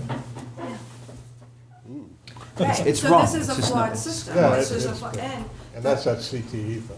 Correct. the article that And I even if you had, the way it is now, even if you had the program that this person says they want to go to, if they want to go elsewhere, they still can? We have 3 students right now who go to Portsmouth High School for the exact same program we offer at Tiverton High School, and I would say our program's better. It's ludicrous. Yes, it is. Yes, it is. And we're talking to everyone who listens and say, help us out here. But the article Well, that I read. you know, again, that's nothing we can do about, they're working on it, but And the article that I read was that RIDE was not supportive of a change, because they want children to have these opportunities, but they're not necessarily recognizing the abuse. Because it shouldn't be for sports programs, it shouldn't be for a district that's perceived as a better district. That's not what the program was created for, but they're not getting the other thing is, we are stuck with this, but we're not getting the support from RIDE. So it's another item that we're talking about paying for that is outside of salaries, that is outside of building maintenance, that we're forced to pay for without having it right off the top. I have a different question. Do you have any projection forward? Jay had mentioned that 76% of our teachers' salaries are, how much? well, what I did was I went through the binder. Yep. And I took out everybody that wasn't a .8 or higher teacher. So that, you know, aides, you know, all this. So, And then I looked at, well, I just simply did the average. And I came up, well, first I did a count. which was? And the average? About 76% of them are making $86,000 or more. Well, So part that- of the- that's good. Or That's 80 all. or more, but part of the reason is like they said. So that's a large number, and just thinking about, I'm just wondering, projecting forward, what is the average number of faculty that retire annually? Because On an annual basis? Mhm. It's pretty low right now. You know, and some of my colleagues could speak to this greater detail than I can, but Rhode Island changed the retirement age and changed the benefits that go with that, so now it's requiring our staff to work much longer than they would have had to in the past. So I think this year we have right now 1 retirement in the teaching force. So that retirement age went from 58 to 62. So a teacher that would be, not everyone retires at 58, but they would be eligible to retire at 58. 57? 67? Well, and then we got the ABs. So that's also another reason why we keep. Yeah, that came up last year. Because I would have guessed that 3 to 4% Everyone are just teachers. would be Just teachers. retired. There used to be, like, and Mr. Cabral talked about this last year, there used to be like a rotation in of new teachers and as teachers would retire, but when they changed that, and it's not just in the education system that they changed this, they changed this in a lot of municipalities and a lot of civic employees that now will be sitting at desks until they're 67 to get their pension. So when we talk about the rising cost of teachers or any kind of municipal employee, we also don't bring to the table the fact that we have them for so much longer. So a teacher used to reach 55, they've done their years, they can retire wherever they go on to, whether it's another district or they actually retire. And then we would bring in a step 1 teacher. Right. That's not happening. That's So- why and we're that's sitting why with it's so a lopsided. portfolio that That's- says 75% of our teachers are step 10. Mr. Cabral brought that up last year, and I hadn't fully understood that they changed the rules. So now it's going to take a while So how to fill that how gap. many years away are we? I mean, we're thinking about, okay, where are we gonna be next year, 5 years? How many years away are we when those numbers start to equalize? Probably still another 4 years away. 4 years away. 4 years, okay. And then another question is, I know the busing is a contract. Is there any movement at all to work to get rid of monitors? Because, I mean, as a parent and as a citizen driving around Tiverton daily, I've never seen a monitor Oh, I see them all the time, all the And time. as a child that grew up in a school district where a child was run over by a bus prior to having. Where was that? Having Middletown, Rhode Island, a child was run over from a bus when she dropped her lunchbox and she went in and the driver did not realize that she had crawled back under the Right. bus. Right. When I go out on Main Road and we have seen our police department get on our buses because those cars are going around, there has been an increase across the country of children getting hit, crossing for the bus, and that is something that we do not want to have here. If you go on If there's Tiverton, if any you go cuts that on, need to be made, that is not if one. you go on Tiverton happenings, you'll see a lot of people complaining about the time the monitors are looking under the bus because it's holding up the cars. Well, I thank you, I thank you, no, I appreciate Russell being Drive. better informed. I live on Russell Drive, which is in a residential area. When our bus pulls up, it crosses our street. Good. To keep cars, and Jay, you've seen it, to Yep. keep cars from going around because people can't spend 5 minutes off their phone. And if we take those monitors out, you're going to have a child get killed. Jennifer, I personally had to, on Fifth Road, pull into oncoming traffic because I was behind a bus, because these fools refused to pay attention. And I get yelled at, I get threatened, and I don't care. Wait a minute, why did you have to, why did, all right, Hey, guys. They pass the bus with the sign out. Like, getting off They don't topic. care. they don't. And what's the fine? Thank you Well, for, we're thank you for getting- better informing me. Move on. We're getting out of our comfort zone here. And we pretty much I have a we question for pretty the, much the, tre- exhausted everything we for the wanna ask financial, officer. Where is the 5-year plan? I just can't find it. I thought he said it was their 5-year plan. Can you tell me where, Jen? On the capital, should be a tab. 5 year. The capital plan. Just that part of 5 what years they- each ahead. year they update, 5 years it's been ahead, approved by right? the- Okay. by Where is, Friday. what page is it, Jen? It's like, Peter, I have one more question, Peter. So, as far as the capital goes, I know that you were very open about the fact Yeah. that you would give up every capital capital. item in order to get your operating budget. So I And guess- as I look at the capital Let me plan, see there's these some years. things I Let can me go, see oh, these. that can wait another Okay, year, that's that all I can wait needed. another Thank you. year.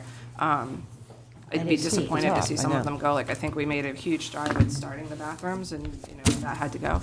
But like, items like the stairs, that doesn't seem to be one that can wait another year. That seems to be an accident waiting to happen, as someone that has traveled down those stairs and caught her high heel in them going down. And from the drop-off lane, when I watch many, many students get dropped off every day and picked up. So that seems to be a critical one. Would that be definitely off the table? Is there another avenue to look at for that? Or what kind of things would be put in place? Or would that just be pushed for another year? That seems to be the most critical one on the Yep. list. I would continue to maintain, we'd prioritize cutting an SRO or a special ed aide or an English teacher over those stairs, and we would just have to work with our maintenance department to make any possible short-term repairs to hold it together till we can make the greater repairs.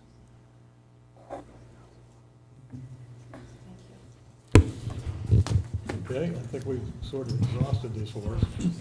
So what I guess, part of what I hope would happen has happened. We've got a lot of the discussion out of the way, so when we do the 12th, although we won't be voting on it, we'll have a better understanding what we're being told and how we all feel. Yeah, So may we not won't have have to much to rehash talk that. to them about.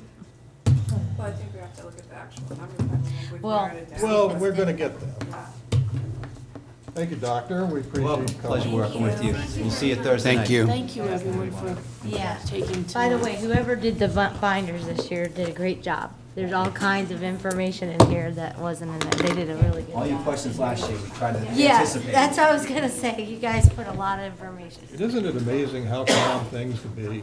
All right. Not only that, isn't it amazing how Okay, so now, used to not get that? I should probably have Brendan do this, but I'll take a stab at it. Everybody knows by now, we get a revenue estimate. We get an estimate of the town worth from Dave Robert. We get an estimate of what the motor vehicle taxes are gonna be. We get the town council's version of the budget. We get the school committee's budget. And when we get all done, we develop a levy. And we use this thing, it's a levy worksheet, and we start plugging in numbers, and the way we do that is we take the municipal expenses, we take the school expenses, we take the capital expenses, and we add them all up, and we get a number. Then we take out of that the estimated non-property tax revenue, which is really just that, an estimate, because some of the inputs to that we don't have a clue about until June, July. We take out the motor vehicle tax, and we end up with a tax levy. Jay, before we go into that, I think 3 of us weren't here last week. Do you know if there's extra copies of this information that you have? What? Jen just gave me one, but maybe I can run it in advance. Did you get all? No, I got Oh, the this. town council budget, or what? Here, you have that. Oh, what do you There's want, the that. town council budget? That's it. That's the one I just handed you. And then this is the extra package. Yeah, here's your revenue. Oh, the I don't have rep- any revenue. No, you have it, it's right here. Oh, Here. I do now have the revenue. I didn't have it 20 seconds ago. Okay, I'm That's not, what I was asking, so if you're talking, I want to follow it. yeah, okay, so all I'm doing now is explaining how we do this final bit of our work. All right, so we end up with a tax levy, a dollar figure. Then we add in the abatements, and the abatements are when people challenge their tax assessment, and the tax assessor agrees. Normally, they plug in a number like $30,000 for that. Okay, so now we end up with a tax levy after the abatements. So now we get to the real big thing. We take that number, we divide it by the net town evaluation that we get from Dave Roberts. Yeah. We multiply that by 1,000, and we end up with a number like $15.39 per thousand.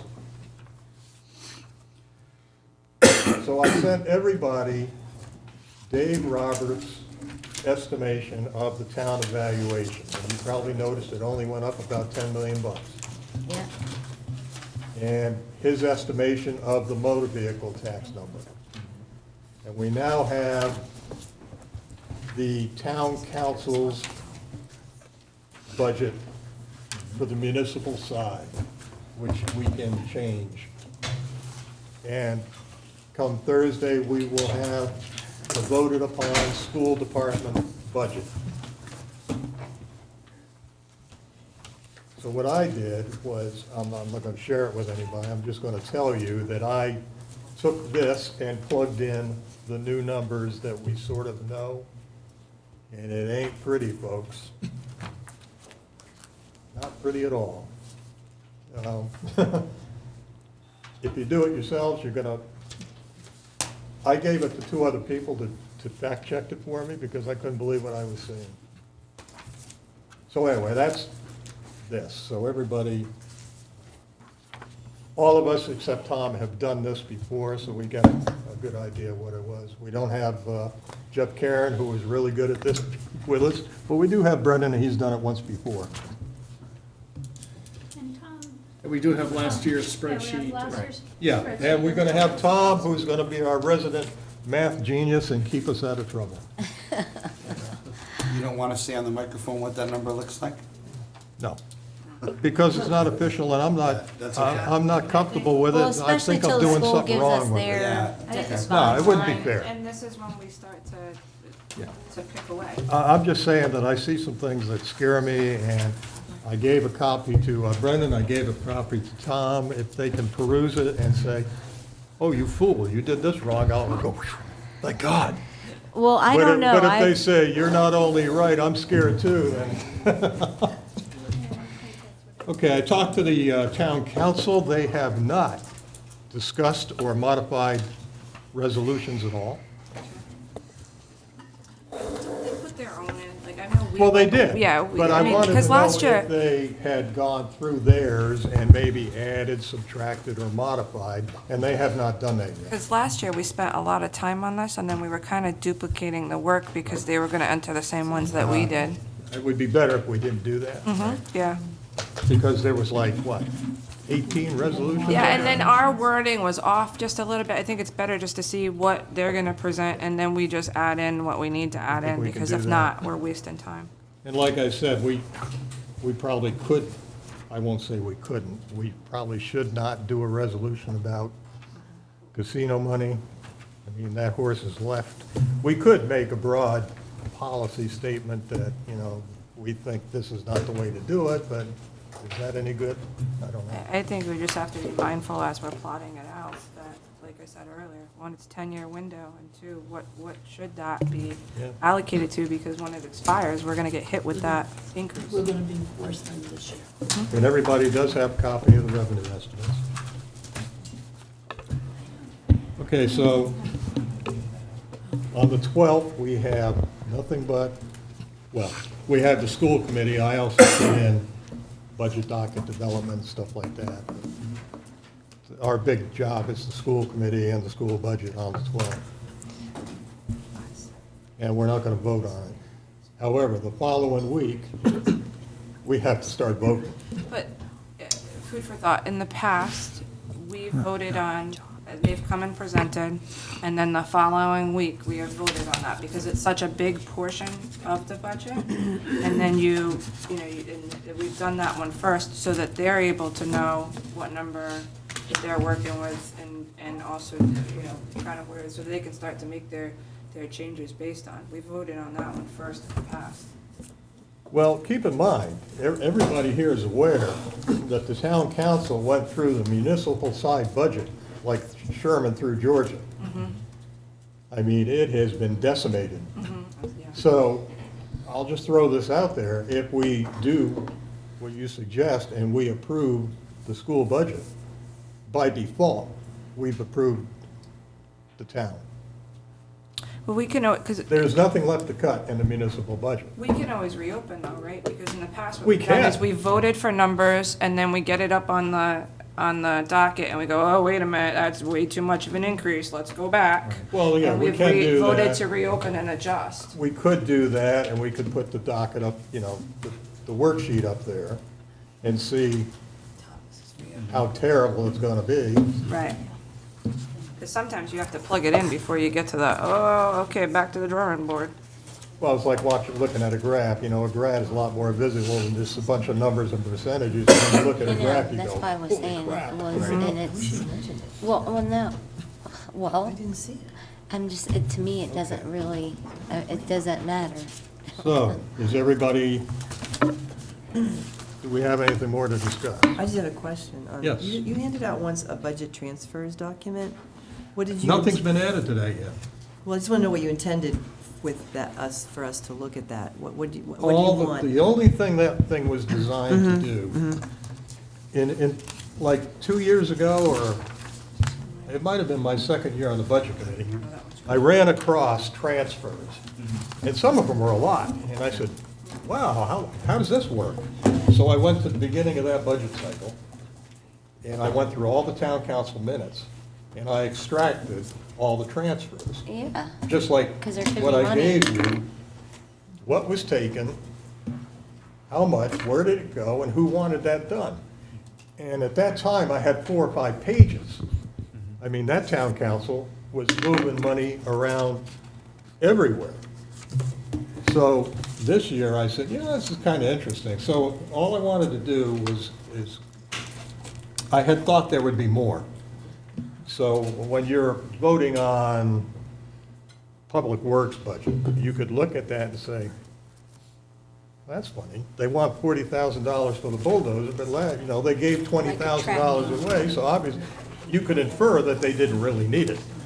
Or they only budgeted $50,000 for road salt, but they had to steal money, I'll say, move money from other accounts to get enough money in that account, so we could put it in our heads knowing that, well, maybe we need to manage their budget a little differently, that's all.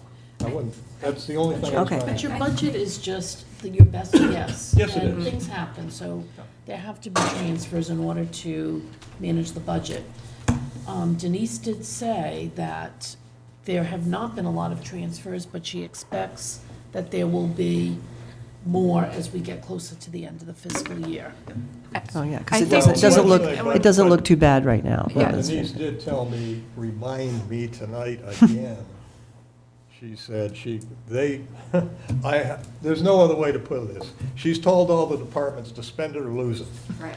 Yeah. But I also think too, the years that we had a lot of the transfers, if you looked sometimes when the budget went through, and it might have been a petitioner budget, where certain things weren't funded accurately, that's Right. why there were so many transfers in that year, Well, that's because what I it was didn't, trying to yeah. illustrate. And then last year where they had, or the year that we're currently in, it was a little more even funded.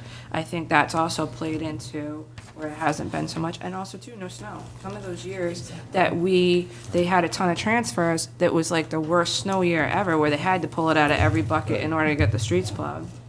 Yeah. Right. You have a number of positions that were funded, and if they stay open, you can use the money Yeah. to do other things. Someone leaves, and Yeah. you've got the money. So- Well, and like what happened with the fire chief, when they had the fire chief left, they didn't fill that Right. job, Right. so all of a sudden we had, $75,000 loose? But one of the things I always wondered when I looked at some of these transfers, I was looking at it and saying, what are these guys doing? Why, don't they realize they're gonna take this away, you know? But that's all that was about. You can, Okay, thank you. And my last question on what was presented tonight is, I asked for the 5-year plan. I finally found it here, but it doesn't really it's not filled out very well for 23, 4, 5, and 6. So it's not really, a plan actually goes ahead and gives you numbers. It's not really there's another there. one with- Which that one? we had that has a lot more detail in Then this one? Yeah. This is the one that, it. Yellow, green, yellow, green. yeah, it listed all the little I projects. mean, part of their capital plan, they have to have it approved by RISE. Sally and others have talked about it each year to make sure that, and it's categorized in terms of what are health and safety and what things are gonna be funded at what levels by the state. So there is, If you find the yellow and green one, please let me know where it is. I'll find it. Thank you. Oh, so did everybody get the thing I sent from Rick? I sent 3 things from Rick Rogers. That was the stuff that Yes. Joe was requesting, right? Did you get those? The Okay? Yes. inspection that said all the things that DPW that needed Yeah. to do in terms of safety type issues was one of them, right?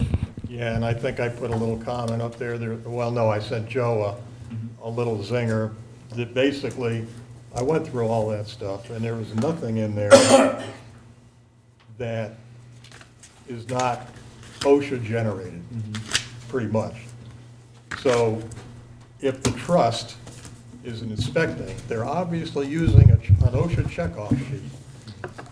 And in my experience, having had to write these things, having had to inspect these things, and being inspected, when things say should and will, you do them.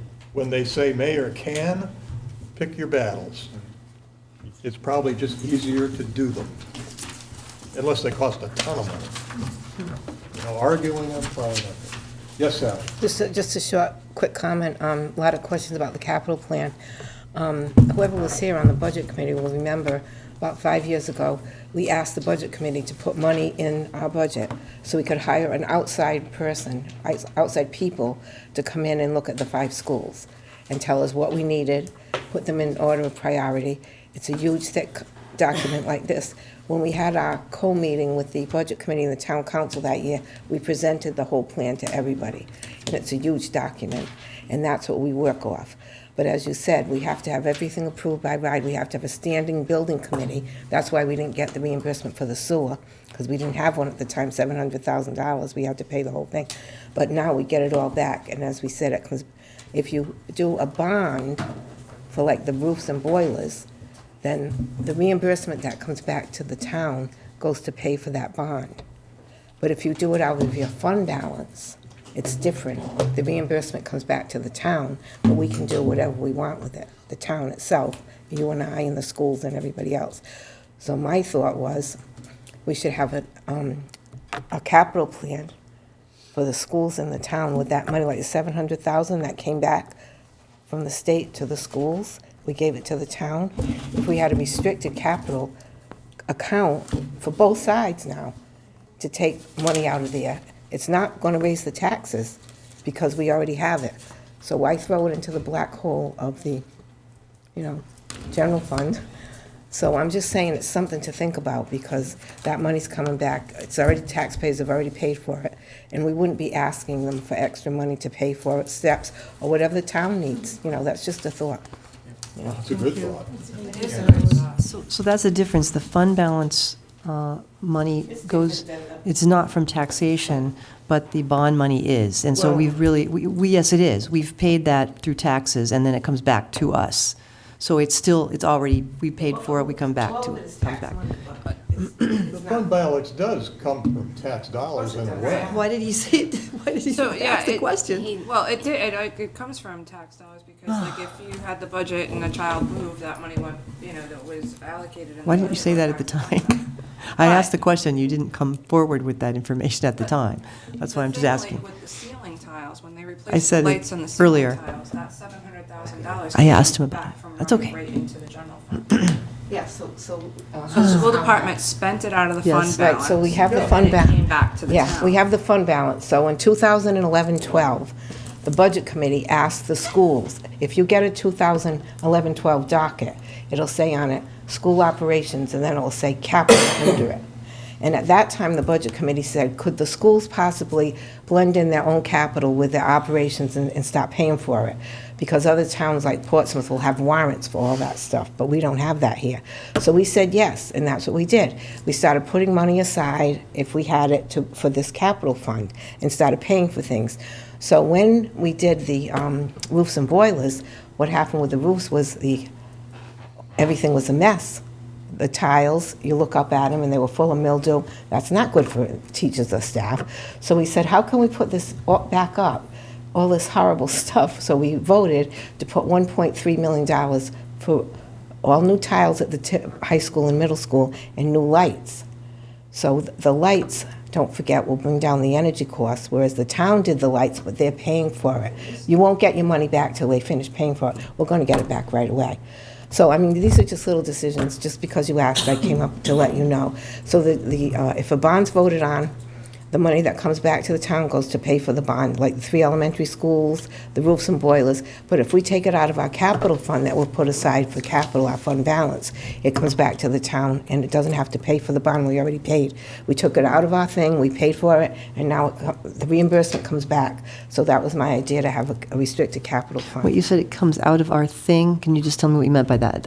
We have a fund I thought that balance was that taxpayer. the Budget Committee asked us to pay for our own capital after 2011 I and got 12. that. We put a special fund aside. If we have extra money, we put it aside for Okay. capital.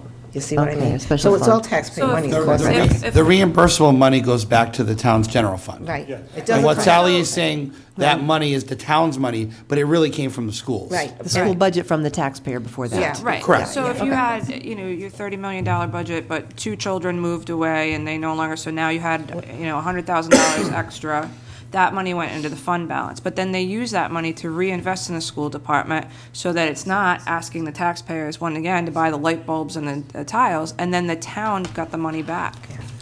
I mean, it was a huge dollar amount this year, just Jen. off the light bulbs. The 4% It we, reduces, it's just like if we put the casino money in a restricted fund. You can say putting it in the general fund will reduce the tax rate. Yes, it does. But my opinion, if you put it in a restricted account and used it for capital things, you get even more bang for your buck. So But we can allocate that if now. the school could put that money into a restricted account, it could only be used for that purpose, we would again get more bang for the buck. That's the way I see it. As we go. But getting the voters to agree with that To is agree gonna to be it, tough. that's the problem, because it should be looked at like one-time money, and however that's divided, whether it's, between DPW, police department, schools should definitely benefit. If you're gonna have a casino in town, I do think education should benefit. It's funding that we didn't have before. But I think there has to be an even distribution. But again, if we continue to put it into where we're gonna use it to drive the tax rate down, when that money stops in 10 years, you know, we're talking about 16.8, we're gonna be looking at $20 per thousand. Well, we Well, just, we could do, like I said, we could do a resolution, it's certain, it wouldn't be any good this year. With next year, the other thing that's gonna happen next year is the reevaluation kicks in. Quite frankly, I think a lot of people are gonna get a big sticker shock, because didn't we just have a 15% increase for like North Tiverton, single, raised ranches? Well, yeah, they're becoming more do you valuable, not think it's I not think. gonna happen again? But you must have read my letter to the editor, because that's what I was talking about, the casino money being possibly not a forever, ever thing. So you have to be careful, yeah. Be very careful. But we haven't, I mean, we've had the casino for what, is this the second budget cycle that we've had it? We have not planned We've like never that. gotten what we've We've promised. acted like it's a windfall to drive down the tax rate and to drive, and we're not, for the 2 cycles that we've had it, we haven't been thinking about the future. We haven't been necessarily looking at all the capital things. And the way that our budget system is set up, we only look year to year. We're not really looking 5 years down the road or 10 years down the road, but we should be looking at those one-time expenses and going, listen, we have this money for 10 years.